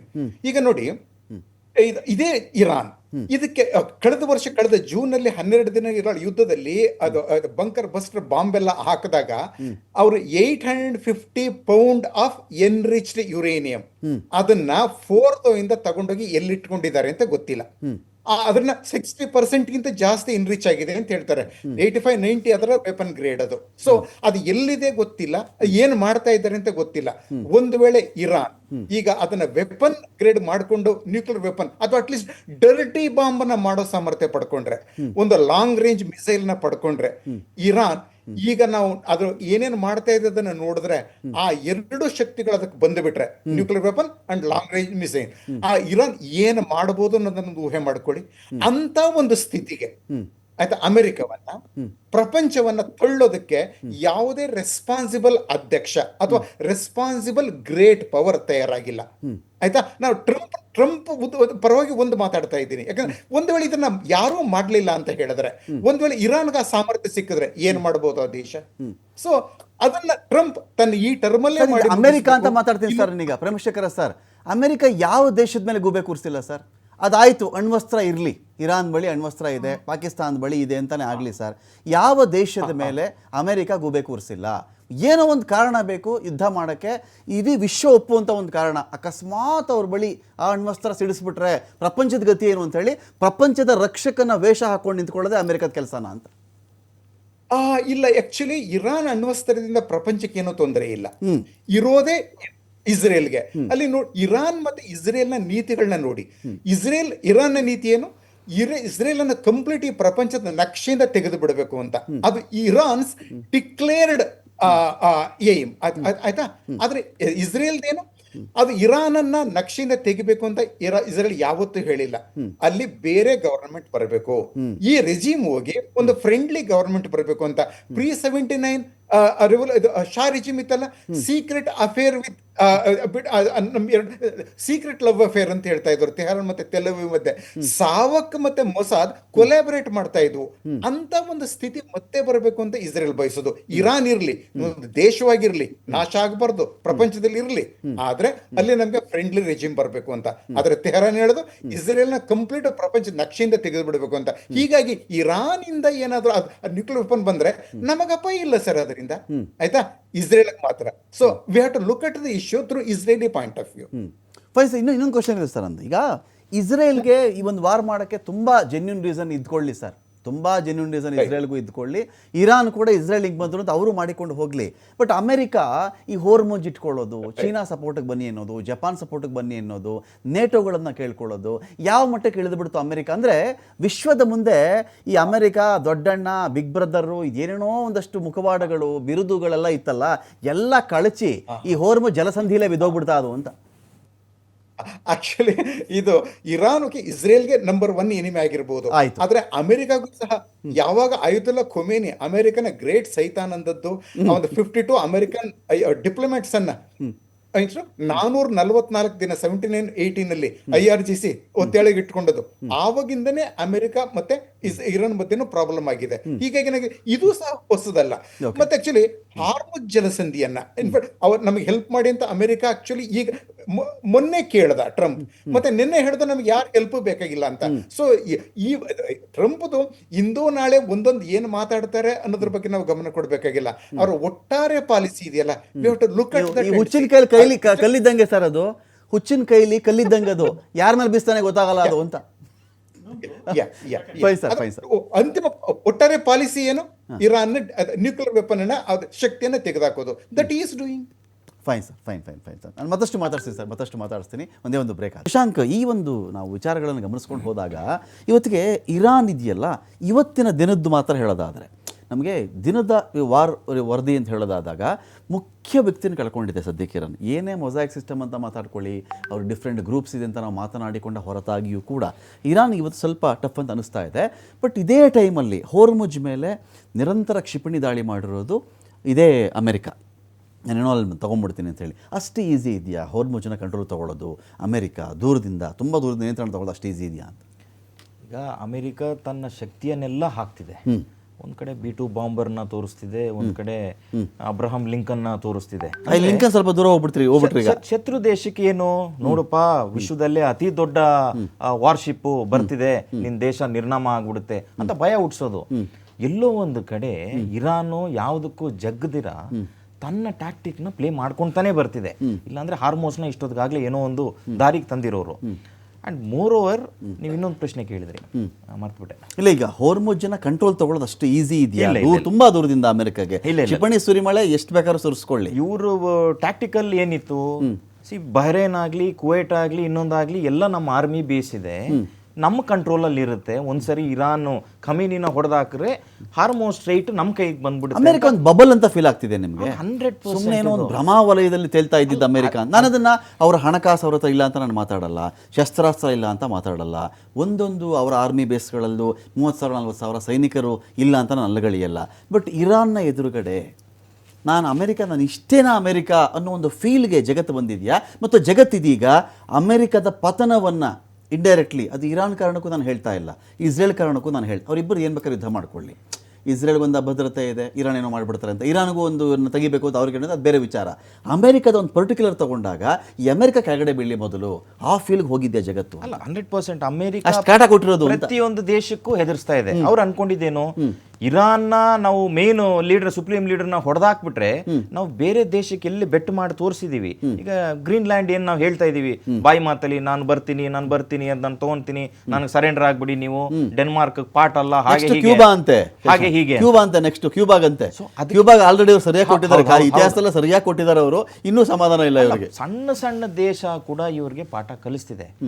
ಇರಾನ್ನ spirit ನೋಡ್ಬೇಕಾಗತ್ತೆ ಇಲ್ಲಿ. ಅಂದ್ರೆ ಇವ್ರ ಹತ್ರ ಏರ್ ಡಿಫೆನ್ಸ್ ಸಿಸ್ಟಮ್ ಹೋಗ್ಬಿಡ್ತು, ಏರ್ ಫೋರ್ಸ್ ಹೋಯ್ತು, ನೇವಿ ಹೋಯ್ತು, ಆ ಮಟ್ಟಿಗೆ ಎಫೆಕ್ಟಿವ್ ಆಗಿಲ್ಲ. ಉಳಿದಿರೋ ಅಂಥದ್ರಲ್ಲಿ ಅಮೆರಿಕ ವಾರ್ಶಿಪ್ ಬಂದ್ರೆ ಸಣ್ಣ ಸಣ್ಣ ಬೋಟ್ ಹೊಡೆದಾಕ್ತಿದಾರಲ್ಲ ಅಮೆರಿಕ. ಯಾಕೆ ಹೊಡಿತಿದ್ದಾರೆ? ಸಣ್ಣ ಸಣ್ಣ ಬೋಟ್, ಅದಕ್ಕೆ ಮಸ್ಕಿಟೋ ಫ್ಲೀಟ್ ಅಂತ ಹೇಳ್ತೀವಿ.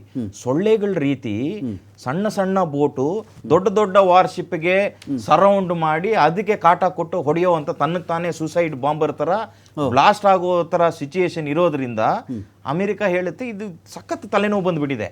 ಅಂದ್ರೆ ಇರಾನ್ನ ತಿಳ್ಕೊಂಡಿರೋದೇ ಬೇರೆ, ಬಟ್ ಇರಾನ್ ಪ್ಲೇಸ್ ಮಾಡ್ತಿರೋದೇ ಬೇರೆ. ಒಂದೊಂದು ಹಿಡನ್ ಮಿಸೈಲ್ ಸೆಜಲ್ ಏನು ತೋರಿಸ್ತಾ ಇದಾರೆ ಈಗ, ಅಮೆರಿಕಾಗೆ ಶಾಕ್ ಆಗ್ತದೆ. ಇದೆಂತದ್ದು ಡಾನ್ಸಿಂಗ್ ಮಿಸೈಲ್, ಇದು ಯಾಕೆ ರೆಡಾರ್ಗೆ ಸಿಗಲ್ಲ, ಇದು ಏನ್ ಕತೆ ಇದು ಅಂತ. ಅಂದ್ರೆ ತನ್ನ ಬತ್ತಳಿಕೆಯಲ್ಲಿ ಸುಮಾರಿದೆ, ನಮ್ಮಲ್ಲಿ ಏನೇನಿದೆ ಅಂತ ನಾವು ಮುಂದಕ್ಕೆ ತೋರಿಸ್ತೀವಿ ಅಂತ. ವರ್ಟಿಕಲ್ ಲ್ಯಾಂಡಿಂಗ್ ಅದು 100% ಹಾರಿಜಾಂಟಲ್ ಅಲ್ಲ ಅಂತ ಅದು. ಹೌದು, ಇದು ಡಾನ್ಸ್ ಮಾಡ್ಕೊಂಡು ಹೋದ್ರೆ ನಿಮ್ಗೆ ಹೆಂಗೆ ರಡಾರ್ ಹೆಂಗೆ ಇದಕ್ಕೆ ಕ್ಯಾಚ್ ಮಾಡುತ್ತೆ?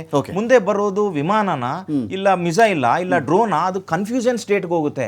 ಅಂಡ್ ಮೋರ್ ಓವರ್ 7 minutes ಅಲ್ಲಿ ರೀಚ್ ಆಗ್ಬಿಟ್ಟು ಹೊಡೆದಾಕುತ್ತೆ ಅಂತ ಹೇಳಿದ್ರೆ ನೀವು ಅದನ್ನ ಅನಲೈಸ್ ಮಾಡಿ ಟಾರ್ಗೆಟ್ ಸೆಟ್ ಮಾಡೋ ಅಷ್ಟೊತ್ತಿಗೆ ನಿಮ್ಗೆ ಎಫೆಕ್ಟಿವ್ ಆಗಿ ಎಲ್ಲೋ ಒಂದ್ ಕಡೆ ಹೊಡೆದಾಕುತ್ತೆ. ಐರನ್ ಡೋಮ್ ಬಗ್ಗೆ ಬಿಂಬಿತಾನೋ ಸತ್ಯನೋ ಅದು ಬೇರೆ ವಿಚಾರ ಶಶಾಂಕ್. ಐರನ್ ಡೋಮ್ ಅಂದ್ರೆ ಅದು ಹಾಗೆ ಹೀಗೆ ಭಾರತಕ್ಕೂ ತಂದ್ಬಿಡ್ಬೇಕು ಐರನ್ ಡೋಮ್ನ, ಯಾವನೇನು ಮಾಡೋಕ್ಕಾಗಲ್ವಂತೆ ಅಂತೇಳಿ 95 ಸೀರೀಸ್ ಆಫ್ ವೇವ್ಸ್ ಇಂದ ಹೊಡೆದಿರೋದು ಟೆಲ್ ಅವೀವ್ ಛಿದ್ರ ಅನೇಕ ಭಾಗದಲ್ಲಿ.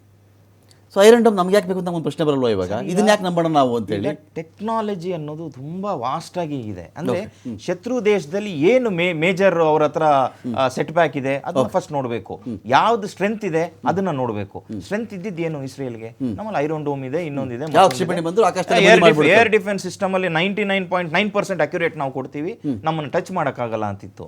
ಅದು ವಿರುದ್ಧವಾಗಿ ಕೆಲಸ ಮಾಡಿ ಲಾಂಚ್ ಮಾಡಿರುವಂತ ಮಿಸೈಲ್ಸ್ ಇದು. ಅಂದ್ರೆ ಶತ್ರು ದೇಶ ಅಂದ್ರೆ ನಾವು ಟಾರ್ಗೆಟ್ ಮಾಡ್ಬೇಕಾಗಿರೋದೇ ಅದೇ. ಈಗ ನಮ್ಮ ಹತ್ರ ಸ್ಟ್ರೆಂತ್ ಏನಿದೆ, ನಮ್ಮ ಶತ್ರು ದೇಶ ಅದು ತಯಾರು ಮಾಡ್ತಾ ಇರುತ್ತೆ.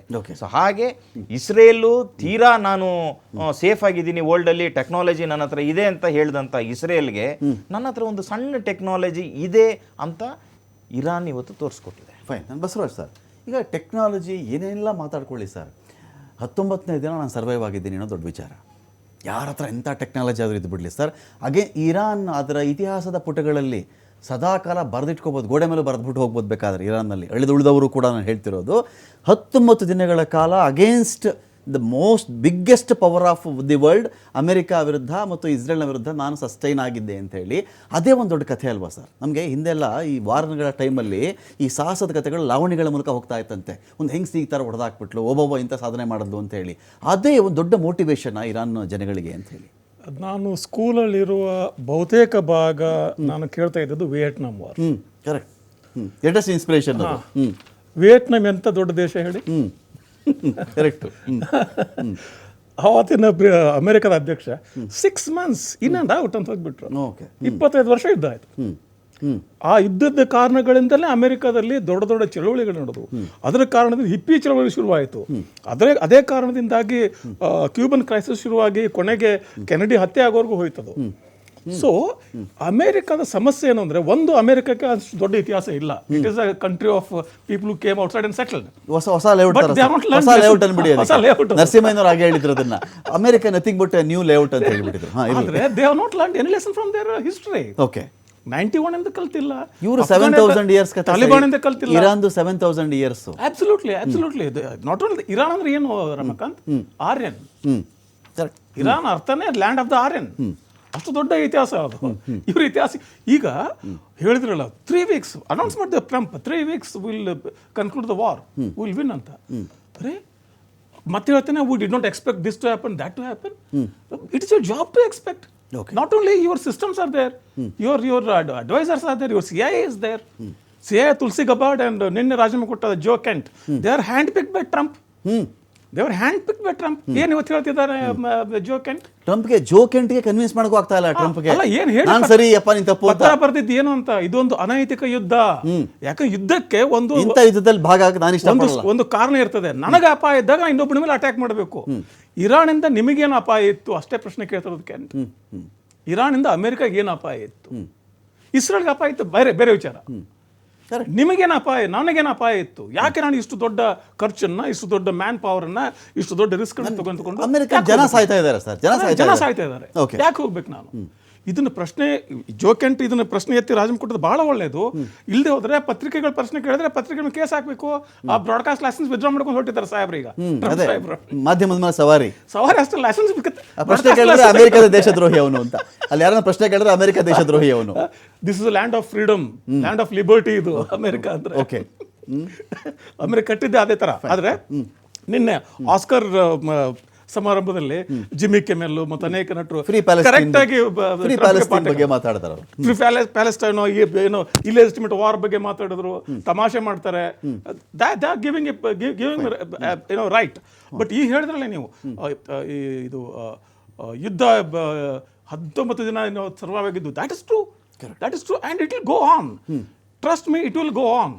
It will go on because Trump has already lost the war. Stated objective ಏನಿತ್ತು, ಯುದ್ಧದ ಕಾರಣಗಳು ತೆಗೆದಾಕಿ, ಉದ್ದೇಶ ಏನಿತ್ತು? ರಿಜಿಮ್ ಚೇಂಜ್ ಆಯ್ತಾ? He changed people. Regime change ಆಗಿಲ್ಲ. ಮತ್ತೇನ್ ಮಾಡಿದ್ರಿ ನೀವು? ಗೋಲ್ ಪೋಸ್ಟ್ ಚೇಂಜ್ ಮಾಡ್ಕೊಂಡು ಬರೋದು ಅಷ್ಟೇ. Goal post change, regime change ಅನ್ನೋದು, ಆನಂತರ ವಾರದ ನೆಲೆಗಳು ಹೊಡೆದಾಗ್ತೀವಿ. ಆಮೇಲೆ ನೇಟೋ ಬಗ್ಗೆ ಬ್ಲೇಮ್ ಮಾಡ್ತಾರೆ. ನೇಟೋ ಸಹಕಾರ ಕೊಡ್ತಿಲ್ಲ ಅಂತ. ನೇಟೋ ಯಾಕೆ ನಿಮ್ಗೆ ಸಹಕಾರ ಕೊಡಬೇಕು? ನೇಟೋ ಕೊಡ್ತಿದ್ದಾನೆ. NATO is only for defence of the members, not to associate with offensive attacks. ಇವಂದು ಅಫೆನ್ಸಿವ್ ಅಟ್ಯಾಕ್ ಇವಂದು ಟ್ರಂಪ್ದು. ನೇಟೋ ಯಾಕೆ ಬರ್ತದೆ? ಫೈನ್. ಸಫಾನ್ ಒಂದು ಪ್ರಶ್ನೆ ಕೇಳಬೇಕಾಗಿತ್ತು ನನಗೆ. ಇಲ್ಲಿ ಈ ಬಾಕ್ಸಿಂಗ್ ಶುರುವಾಗುತ್ತೆ ಇಬ್ಬರಿಗೆ. First round, second round, third round, 6th ರೌಂಡ್ವರೆಗೂ ಬಹಳ ಬಲಶಾಲಿಗಳಿಬ್ಬರು ಕೂಡ ಗುದ್ದಾಡ್ತಾನೆ ಇರ್ತಾರೆ. ಈ 9ನೇ ರೌಂಡು 10ನೇ ರೌಂಡ್ ಬಂದಾಗ ಸ್ವಲ್ಪ ದಣಿದಿರ್ತಾರೆ ಅವರು. ಮುಗಿದೋಗ್ಬಿಟ್ರೆ ಸಾಕಪ್ಪ ಅನ್ನೋ ಮಟ್ಟಕ್ಕೆ ಹೋಗಿರ್ತಾರೆ, ಆದರೂ ಬಿಡೋಕ್ಕಾಗಲ್ಲ. ಬಟ್ ನಿಮಗೆ ವಾರು, ನಿಮ್ಮ ಅಕ್ಕಪಕ್ಕದ ದೇಶಗಳಲ್ಲಿ ನಿಮಗಿರ್ತಕ್ಕಂಥ ಮಾಹಿತಿ ಚೆಕ್ ಮಾಡಿಕೊಂಡಾಗ ಇರಾನು ಸುಲಭವಾಗಿ ಬಗ್ಗಲ್ಲ.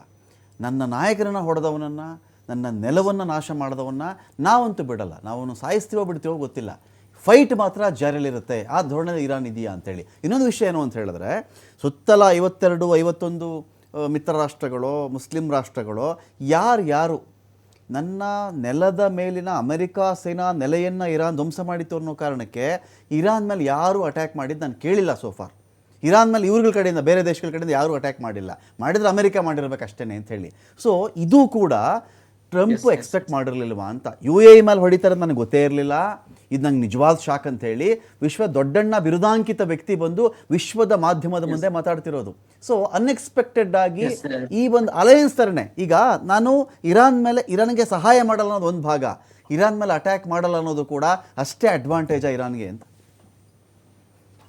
S actually first of all ನಾನೊಂದು ಮಾತು ಹೇಳ್ತೀನಿ ಸರ್, ರಮಾಕಾಂತ್ ಸರ್, ನಿಮ್ಮ ಈ ಟಿವಿ ಇವಾಗ ಯಾರೆಲ್ಲ ಭಾಗವಹಿಸಿದಾರೆ ಅವರೆಲ್ಲೊಂದು ಮಾತು ಹೇಳಿದ್ರಲ್ಲ, ತುಂಬಾನೇ ಖುಷಿ ಆಯ್ತು. ಯಾಕೆಂದ್ರೆ ಗೊತ್ತಾ, ಈ ವರ್ಲ್ಡ್ ಅಲ್ಲಿ ಕತಾರ್ ನ್ಯಾಷನಲ್ ಚಾನೆಲ್ ಒಂದಿದೆ, ಅಲ್ ಜಜೀರ್ ಅಂತ ಹೇಳಿ, ಎಲ್ಲ ಜಗತ್ತಿಗೆ ಗೊತ್ತಿರುವಂತಹ ಒಂದು ಚಾನೆಲ್. ಆ ಚಾನೆಲ್ ಅಲ್ಲಿ ಏನು ಚರ್ಚೆ ಮಾಡ್ತಾ ಇದ್ರು ಅದನ್ನೇ ಇವಾಗ TV5 ಅಲ್ಲಿ ನೀವು ಚರ್ಚೆ ಮಾಡಿದ್ರಿ. ಅಪ್ರಿಶಿಯೇಟ್ ನಿಮ್ಮ ಯಾರೆಲ್ಲ ನೀವು ಗಣ್ಯರನ್ನು ಕರ್ಕೊಂಡಿದ್ದೀರಾ ನೀವು, ಅವ್ರು ಹೇಳಿದಂತಹ ಮಾತಿದೆಯಲ್ಲ ಅಕ್ಷರಶಃ ಸತ್ಯ ಅದು. ಆಕ್ಚುಲಿ ನೋಡಿ, ಈ ಅಮೆರಿಕ ಈ ಇಸ್ರೇಲ್ ಯಾವುದೇ ರೀಸನ್ ಇಲ್ಲ ಇರಾನ್ಗೆ ಏನು ಯುದ್ಧ ಮಾಡುವಂತಹ ರೀಸನ್ ಯಾರು ಕೇಳಿದ್ರು ಕೂಡ ಅವ್ರ ಹತ್ರ ಸ್ಪಷ್ಟವಾದಂತಹ ರೀಸನ್ ಇಲ್ಲ. ಅದರ ಹಿಂದೆ ಇರುವುದು ಹುಚ್ಚು ಸಾಹಸ. ಏನಂದ್ರೆ ಅದು ಯಾವುದೇ ಕಂಟ್ರಿಯಲ್ಲಿ ತೈಲದ ನಿಕ್ಷೇಪ ಇದೆ, ಅವರ ಹತ್ರ ಯುರೇನಿಯಂ ಇದೆ, ಇದೆಲ್ಲ ಒಂದು ರೀಸನ್ ಮಾತ್ರ. ಅವರಿಗೆ ಒಟ್ಟಾರೆಯಾಗಿ ಜಗತ್ತಿನಲ್ಲಿ ನಾನು ಮೆರಿಬೇಕು, ಅವರ ತೈಲ ಸಂಪನ್ಮೂಲವನ್ನು ಲೂಟಿ ಮಾಡಬೇಕು ಅಂತ ಅವರು ಒಂಥರ ದೊಡ್ಡ ಹುತ್ತಕ್ಕೆ ಕೈ ಹಾಕಿ ಕೈ ಸುಟ್ಟುಕೊಂಡಿದ್ದಾರೆ ಅಂತ ಹೇಳ್ಬಹುದು. ನಾನು ನನ್ನ ಸುತ್ತಮುತ್ತಲು ತುಂಬಾ ಇರಾನಿಯನ್ಸ್ ಇದ್ರು, ಅವ್ರ ಹತ್ರ ನಾನು ಅವಾಗ ಮಾತು ನಿಲ್ಲಿಸಿದೆ. ಅವಾಗ ನೀವು ಒಂದು ಬ್ರೇಕ್ ಆಯ್ತಲ್ಲ, ಅವರೆಲ್ಲ ಮಾತನಾಡುವಾಗ ಏನ್ ಹೇಳೋದು ಗೊತ್ತಾ, ನಾವು ನಮ್ಮ ದೇಶದ ಕೊನೆಯ ಪ್ರಜೆ ಸಾಯುವವರೆಗೂ ಕೂಡ ನಾವು ಹೋರಾಡ್ಲಿಕ್ಕೆ ನಮ್ಮ ದೇಶ ಸಿದ್ಧವಾಗಿದೆ ಅಂತ. ಅದೇ ಪರಿಸ್ಥಿತಿ ಅಮೆರಿಕದಲ್ಲಿ ಇಸ್ರೇಲ್ ಅಲ್ಲಿ ಇಲ್ಲ. ಇಸ್ರೇಲ್ ಅಲ್ಲಿ ಈ ಯುದ್ಧಕ್ಕೆ ಅಲ್ಲಿನ ಬಹುಪಾಲು ಮಂದಿ ಶಾಂತಿ ಪ್ರಿಯರು ನಿಜವಾಗಿಯೂ ಕೂಡ. ನಾವು ಅಮೆರಿಕ ಅಂತ ಹೇಳುವಾಗ ಎಲ್ಲರನ್ನು ಕೂಡ ಕೆಟ್ಟವರು ಅಥವಾ ಎಲ್ಲರೂ ಒಳ್ಳೆಯವರು ಅಂತ ಹೇಳಲಿಕ್ಕೆ ಸಾಧ್ಯ ಇಲ್ಲ. ಯಾಕೆಂದ್ರೆ ಇಸ್ರೇಲ್ ಅನ್ನು ನಾರ್ಮಲಿ ಮುಸಲ್ಮಾನರು ತುಂಬಾ ಕೆಟ್ಟ ದೇಶ ಅಂತ ಹೇಳುದು. ಸೊ ನಾನಂತ ಹೇಳಲ್ಲ, ಯಾಕೆ ಗೊತ್ತಾ, ಅಲ್ಲಿ ಕೂಡ ಬಹುಪಾಲು ಮಂದಿ ಯುದ್ಧಕ್ಕೆ ಎದುರವರು. ಅವರಿಗೆ ಯಾರಿಗೂ ಕೂಡ ಮನುಷ್ಯತ್ವ ಇರುವವರಿಗೆ ಈ ಮಕ್ಕಳನ್ನು ಕೊಲ್ಲುವಂತಹ ಏನಾಗುತ್ತೆ ಗೊತ್ತಾ ಸಫಾನ್, ಅವನಿಗೆಲ್ಲ ಎದುರೇ ಇದೇನಾಗುತ್ತೆ ಗೊತ್ತಾ, ಇದು ನಾವು ಯಾವಾಗ್ಲೂ ನಾಯಕರನ್ನ ನೋಡ್ಕೊಂಡು ಅಲ್ಲಿರ್ತಕ್ಕಂಥ ಜನನು ಹೀಗೆ ಇರ್ತಾರೆ ಅಂತ ಅಂದ್ಕೊಂಡ್ಬಿಟ್ಟಿರ್ತೀವಿ. ತಪ್ಪದು. ಎರಡು ದೇಶಗಳ ನಾಯಕರು ಇದನ್ನ ಡಿಸೈಡ್ ಮಾಡ್ಬಿಡ್ತಾರೆ. ಬಟ್ ನಾವೇ ಶತ್ರು ದೇಶಕ್ಕೆ ಹೋಗ್ಲಿ, ಅಮೆರಿಕನ್ ನನ್ಗಿದ್ದಾರೆ, ನನ್ಗೆ ತುಂಬಾ ಅಮೆರಿಕನ್ಸ್ ಸ್ನೇಹಿತರಿದ್ದಾರೆ. ನಾವು ನಾನು ತುಂಬಾ ದೇಶ ಸುತ್ತಾಡಿದವ, ನನ್ಗೆ ತುಂಬಾ ಕಂಟ್ರಿ ನಾನು ಟ್ರಾವೆಲ್ ಮಾಡಿದವ. ಆಕ್ಚುಲಿ ಆ ದೇಶದವರು ಇಲ್ಲ ರೀ, ಆ ತರ ಯಾರು ಇರಲ್ಲ. ಹಿಂಗೆ ನಾಯಕರದಷ್ಟೇ ಕಥೆಗಳಿವೆಲ್ಲ ಅಂತ. ಅಮೆರಿಕದ ದೊಡ್ಡ ದೊಡ್ಡ ಮಿಲಿಟರಿಯಲ್ಲಿ ಇರುವಂತಹ ಮುಖ್ಯಸ್ಥರೇ ರಾಜೀನಾಮೆ ಕೊಟ್ರು. ಮತ್ತೆ ಇವರು ನ್ಯಾಟೋ ದೇಶದ ಜೊತೆ ಸಹಕಾರ ಕೇಳಿದಾಗ ಅವರಲ್ಲಿ ಕೇಳಿದ್ರು ಯಾತಕ್ಕಾಗಿ ನೀವು ಯುದ್ಧ ಮಾಡುದು, ಇವರಲ್ಲಿ ಆನ್ಸರ್ ಏನಿಲ್ಲ. ಮತ್ತೆ ಇಸ್ರೇಲ್ ಅನ್ನುವಂತಹ ದೇಶ ನೀವು ನೋಡಿ, ನಮ್ಮ ಭಾರತದಲ್ಲಿ ಕೂಡ ಒಬ್ಬನೇ ಒಬ್ಬ ಕೂಡ ಆ ದೇಶಕ್ಕಂತೂ ಏನು ಬೆಂಬಲ ಕೊಡುವ ರೀತಿಯಲ್ಲಿ ಮಾತನಾಡ್ಲೇಬಾರ್ದು. ನೀವು ಇರಾನ್ಗೆ ಸಪೋರ್ಟ್ ಮಾಡಿ ಅಂತ ನಾನು ಹೇಳುದಲ್ಲ. ನೀವು ನೋಡಿ, ಪ್ರಪ್ರಥಮ ಅವರು ಮಿಸೈಲ್ ಬಿಟ್ಟು ಬಾಂಬ್ ದಾಳಿ ಮಾಡಿ ಇಸ್ರೇಲ್ ನಮ್ಗೆ ರಕ್ಷಣೆಗೆ ನೆರವಾಗ್ತಾರೆ ಅಂತ ಸಫಾನ್. ಈಗ ನಮಗೆ ರಕ್ಷಣೆಗೆ ನೆರವಾಗಿದ್ರು, ನಮ್ದು ಆಪರೇಷನ್ ಸಿಂಧೂರ್ ಟೈಮಲ್ಲಿ ನಮ್ಗೆ ಹೆಲ್ಪ್ ಮಾಡಿದ್ರು, ಪಹಲ್ಗಾಮ್ ದಾಳಿ ಹೆಲ್ಪ್ ಮಾಡಿದ್ರು. ನೀವು ನೋಡಿ, ಓಕೆ, ಒಬ್ಬ ಒಂದು ಉಪಕಾರ ಮಾಡಿದ ಅಂತ ಹೇಳಿ ಇನ್ನೊಂದು ಕಂಟ್ರಿಯಲ್ಲಿ ಮಕ್ಕಳನ್ನು ಕೊಲ್ತಾರೆ ಅಂತ ಹೇಳಿ ಅವರನ್ನು ಯಾವತ್ತು ರೀತಿ ನಾವು ಬೆಂಬಲ ಕೊಡ್ಲಿಕ್ಕೆ ಸಾಧ್ಯ? ನಿಮ್ಗೆ ಸಾಧ್ಯ ಇದೆಯಾ?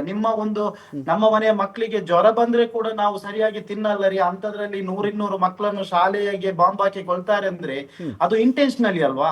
ಮತ್ತೊಂದು ಮಾತು ಹೇಳ್ತೀನಿ, ಇರಾನ್ ಇವಾಗ ಅರಬ್ ಕಂಟ್ರಿಗಳ ಮೇಲೆ ದಾಳಿ ಮಾಡಿದೆ. ಒಂದೇ ಒಂದು ಸ್ಕೂಲ್ಗಳ ಮೇಲೆ ದಾಳಿ ಮಾಡಿಲ್ಲ, ಒಂದೇ ಒಂದು ಜನವಸತಿ ಮೇಲೆ ದಾಳಿ ಮಾಡಿಲ್ಲ.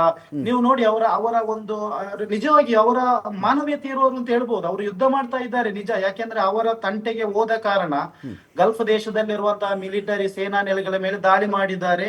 ತುಂಬಾ ಮಂದಿ ಸತ್ತಿದ್ದಾರೆ. ಆಕ್ಚುಲಿ ಈ ಗಲ್ಫ್ ನಲ್ಲೆಲ್ಲ ಯಾವುದೇ ದೇಶದಲ್ಲಾದ್ರೂ ಕೂಡ ಅದರ ನಿಖರ ಮಾಹಿತಿಯನ್ನು ಅವರು ಗವರ್ಮೆಂಟ್ ಕೊಡಲ್ಲ. ಆಕ್ಚುಲಿ ನಮ್ಮ ಕಣ್ಣ ಮುಂದೆ ನೋಡಿದ್ದೇನೆ, ಆ ಬಿದ್ದಿರುವಂತಹ ಮಿಸೈಲ್ ಉಡಿಯಾದಂತಹ ಬಿಲ್ಡಿಂಗ್ ಎಲ್ಲ ನೋಡುವಾಗ ಅಲ್ಲಿ ಏನು ಉಳಿದಿರ್ಲಿಕ್ಕಿಲ್ಲ ನಿಜವಾಗಿಯೂ ಕೂಡ. ಸೊ ಅಖಾಡ ಬಿಗ್ ಫೈಟ್ ವಿಶೇಷನ ಮತ್ತೆ ಮುಂದುವರಿಸ್ತಾ ಇದ್ದೀನಿ. ಇಲ್ಲಿ ನಾನು ನಿಮ್ಗೆ ಕೇಳಬೇಕಾಗಿತ್ತು ಪ್ರಶ್ನೆ ಶಶಾಂಕ್. ಸೈನಿಕರ ಸಾವುಗಳೊಂದಿಗೆ ಮೊದಲು ಯುದ್ಧದ ಸೋಲು ಗೆಲುವನ್ನು ಅಳೆಯಲಾಗ್ತಾ ಇತ್ತು. ಕಡೆಗೆ ಅದು ರಾಜನಿಗೆ ಬಂದು ನಿಂತ್ಕೊಳ್ತಾ ಇತ್ತು. ರಾಜ ಹೋದ್ನ, ಯುದ್ಧ ಮುಗಿದು, ಆ ದೇಶ ನನ್ನ ಕೈವಶ ಆಯಿತು. ನಮ್ಮ ಸೈನಿಕರು ಹೋಗಿ ಆತನ ಸಿಂಹಾಸನದ ಮೇಲೆ ಕೈ ಇಟ್ಟರು, ನಾನು ಹೇಳಲ್ಲ, ಕಾಲೇ ಇಟ್ಟರು ಅಂತ. ರಾಜರ ಕಾಲದಿಂದ ಅದನ್ನು ನೋಡಿದ್ದೀವಿ. ಕಾಲೇ ಇಟ್ಟರು, ಲೂಟಿ ಮಾಡಿದ್ರು, ಇದೆಲ್ಲ ಆಯಿತು ಅಂಥೇಳಿ. ಬಟ್ ಇವತ್ತಿಗೆ ಕ್ಷಿಪಣಿಗಳೇ, ನಿನ್ನ ಹತ್ರ ಎಷ್ಟು ಸೈನಿಕರಿದ್ದೇನೆ ಅಂತ ನಂಗೆ ಮ್ಯಾಟ್ರಲ್ಲ, ನೀನು ಚಿಕ್ಕ ದೇಶ ಆಗಿರು, ನಿನ್ನ ಹತ್ರ ಎಷ್ಟು ಕ್ಷಿಪಣಿ ಇದೆ ಅನ್ನೋದ್ರ ಮೇಲೆ ನೀನು ಡಿಸೈಡ್ ಮಾಡ್ತಾ ಇದ್ದಾರೆ. ಮತ್ತು ಅಮೆರಿಕ ಏನು ಮಾಡ್ತಾ ಇದೆ, ಅದು ಪ್ರೊಡಕ್ಷನ್ ಮಾಡುವ ವೇಗಕ್ಕಿಂತ ಡಬಲ್ ವೇಗದಲ್ಲಿ ಬರೋ ಕ್ಷಿಪಣಿಗಳನ್ನು ಖಾಲಿ ಮಾಡ್ಕೊಳ್ತಾ ಇದೆ ಅಂತ ಹೇಳಿ. ಟೆಲ್ ಅವೀವ್ ಕಥೆ ಏನು ಅಂತ. ಟೆಹರಾನ್ ಬಿಡಿ, ಅವ್ರು ಒಪ್ಕೊಂಡ್ಬಿಟ್ಟಿದ್ದಾರೆ. 1500 ಜನ ಸತ್ತರು, 1600 ಜನ ಸತ್ತರು, 2000 ಜನ ಸತ್ತರು, ಇರಲಿ, ಅದೊಂದು ಕಡೆ ಇರಾನ್ ಅದನ್ನು ಅಡ್ಮಿಟ್ ಮಾಡ್ಕೊಳ್ತಾ ಇದೆ. ಬಟ್ ಯಾವಾಗಲೇ ಕೇಳಿದಾಗಲೂ ಎಲ್ಲೋ ಜನ ಸಾಯಲಿ ಅನ್ನೋ ನನ್ನ ಉದ್ದೇಶ ಅಲ್ಲ, ಜನಗಳ ಸಾವಿನ ಸಂಖ್ಯೆ ಕಡಿಮೆ ಇರಲಿ. ಟೆಲ್ ಅವೀವ್ಗೆ ಏನಾಗ್ತಾ ಇದೆ? ಆದರೆ ಡ್ಯಾಮೇಜ್ ಎರಡು ಕಡೆ ಆಗಿದೆ. ಡ್ಯಾಮೇಜ್ ಆಗಿಲ್ಲ ಅಂತಲ್ಲ, ಆದರೆ ಎಷ್ಟು ಡ್ಯಾಮೇಜ್ ಆಗಿದೆ ಅಂತ ದೇಶ ಹೇಳ್ತಿಲ್ಲ. ಅಂದ್ರೆ ಹೇಳಿದ್ರೆ ಇನ್ನ ಬೇರೆ ದೇಶಗಳ ಮುಂದೆ ನಾವು ಅವಮಾನ ಆಗುತ್ತೆ ಅನ್ನೋ ಭಾವ ಇರ್ಬೋದು. ಮುಸ್ತಾಬಾಗ್ 2 ಕಾಲು ಕಟ್ಟಾಯಿತು ಅಂದರೆ ಕಾಲು ಕಟ್ಟಾಗಿದೆ ಅಂತಾರೆ. ಖಮೇನಿ ಸತ್ತೋದ್ರು, ನಾವು ಮೋರ್ನಿಂಗು ನ್ಯಾಷನಲ್ ವೈಡು ಮೋರ್ನಿಂಗ್ ಇದೆ ಅಂದರೆ ಅದನ್ನು ಹೇಳ್ತಾರೆ ಇವರು. ಈಗ ಲಾರಿಜಾನಿ ಎಲಿಮಿನೇಟ್ ಆದರೂ ಹೌದು ಆದರು ಅಂತಲೇ ಹೇಳ್ತಾರೆ. ಬಟ್ ಟೆಲ್ ಅವೀವ್ ಕಥೆ ಏನು ನೋಡಿ, ಕೆಲವು ದೇಶಗಳು ಟ್ಯಾಕ್ಟಿಕ್ ಏನು ಪ್ಲೇ ಮಾಡುತ್ತಂದ್ರೆ ಅವರ ಫೈಟಿಂಗ್ ಸ್ಪಿರಿಟ್ ಕಡಿಮೆ ಆಗ್ಬಿಡುತ್ತೆ. ಎಲ್ಲೋ ಕಡೆ ಸಾವು ನೋವು ಇನ್ನೊಂದು ತೀರಾ ಡ್ಯಾಮೇಜ್ ಆಗ್ತಿದೆ ಅಂತ ಗೊತ್ತಾದಾಗ ಆ ಸ್ಪಿರಿಟ್ ಏನಿರುತ್ತೆ ಸ್ವಲ್ಪ ಕುಗ್ಗೋಗ್ತಾರೆ. ದೇಶದಿಂದ ಸಪೋರ್ಟ್ ಸಿಗಲ್ವಲ್ಲ, ಸಿಗಲ್ಲ. And more over common citizens ಏನಿದ್ದಾರೆ ತಿರುಗಿ ಬೀಳ್ತಾರೆ ಅಲ್ಲಿ ಮತ್ತೆ ಏನಾದ್ರು ತಿರುಗಿ ಬಿದ್ರೆ ಮತ್ತೆ ಇವರು ಪ್ಲಾನ್ ಆಫ್ ಆಕ್ಷನ್ ಏನಿದೆ, ಮೋಡ್ ಆಫ್ ಆಕ್ಷನ್ ಅದನ್ನ ಚೇಂಜ್ ಮಾಡಬೇಕಾಗುತ್ತೆ.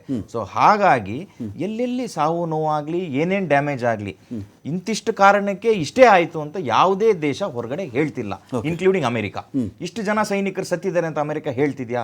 ಅಮೆರಿಕ ಕಂಡೋಲೆನ್ಸ್ ಹೇಳುತ್ತೆ, ಇಲ್ಲ ನನ್ನ ಸೈನಿಕರಿಗೆ ಈ ತರ ಆಗಿದೆ, ನನ್ನ ಪರವಾಗಿ ಅವ್ರಿಗೆ ಈ ತರ ಆ ತರ ಅಂತ ಅಮೆರಿಕ ಒಂದು ಸ್ಟೇಟ್ಮೆಂಟ್ ಕೊಡುತ್ತೆ ಹೊರತು ಇಷ್ಟೇ ಜನ ಸೈನಿಕರು ಸತ್ರು ಅಂತ ನಿಖರವಾಗಿ ಯಾವುದೇ ದೇಶ ಇದುವರೆಗೂ ಹೇಳಿದ ಉದಾಹರಣೆ ಇಲ್ಲ. ಎಲ್ಲಿ ಹೆಚ್ಚಿಗೆ ನಮಗೆ ಇನ್ಫಾರ್ಮೇಶನ್ ಬರುತ್ತೆ ಆಗ ನಾವು ಕೋಟ್ ಮಾಡ್ತೀವಿ, ಇಷ್ಟು 1000 ಜನ ಸತ್ರು, ಇಷ್ಟು ಲಕ್ಷ ಜನ ಈ ಯುದ್ಧದಲ್ಲಿ ಸತ್ತೋದ್ರು ಅಂತ ನಂತರ ಗೊತ್ತಾಗುತ್ತೆ ಹೊರತು ಆ ಕ್ಷಣಿಕದಲ್ಲಿ ಯಾವುದೇ ದೇಶ ಅದು ಹೇಳ್ಕೊಡಲ್ಲ. ಯಾಕಂದ್ರೆ ಅವ್ರ ದೇಶದಲ್ಲಿರುವಂಥ ಫೈಟಿಂಗ್ ಸ್ಪಿರಿಟ್ ಆಗಲಿ ಆರ್ಮಿ ಸ್ಪಿರಿಟ್ ಆಗಲಿ ಕುಗ್ಗೋಗುತ್ತೆ ಅನ್ನೋ ಕಾರಣಕ್ಕೆ ಹೇಳಲ್ಲ ನಿಖರವಾಗಿ. ನಾನು ಬಸವರಾಜ್ ಸರ್ ಒಂದು ಪ್ರಶ್ನೆ ಕೇಳ್ತೀನಿ ಸರ್. ನಾನು ಏನಾಗ್ತಿದೆ ಅಂತ ಹೇಳಿದ್ರೆ, ಒಬ್ಬ ವ್ಯಕ್ತಿ ಅಧಿಕಾರ ಉಳಿಸಿಕೊಳ್ಳುವ ಸಲುವಾಗಿ, ಅದು ಮಿಡ್ ಟರ್ಮ್ ಎಲೆಕ್ಷನ್ ಬಂದಾಗ ಟ್ರಂಪ್ ಆಗಬಹುದು, ನಾನು ನನ್ನ ಹಿರಿಮೆಯನ್ನು ಯುದ್ಧ ಮಾಡೋ ಮೂಲಕವಾಗಿ ಮತ್ತೆ ಹೆಚ್ಚಿಸ್ಕೊಳ್ತೀನಿ, ನನ್ನ ಟ್ಯಾಕ್ಸ್ ಸಿಸ್ಟಮಿಂದ ನನ್ನ ಗತವೈಭವ ನಾನು ಮತ್ತೆ ಮರಳಿ ತೊಗೊಂಡು ಬಂದುಬಿಡ್ತೀನಿ, ಡಾಲರ್ ವ್ಯಾಲ್ಯೂ ನಾನು ಜಾಸ್ತಿ ಮಾಡಿಬಿಡ್ತೀನಿ, ಈ ಉಮೇದಿಗೆ ಬಿದ್ದಿರ್ತಕ್ಕಂಥ ವ್ಯಕ್ತಿ ಟ್ರಂಪ್ ಒಂದು ಕಡೆ.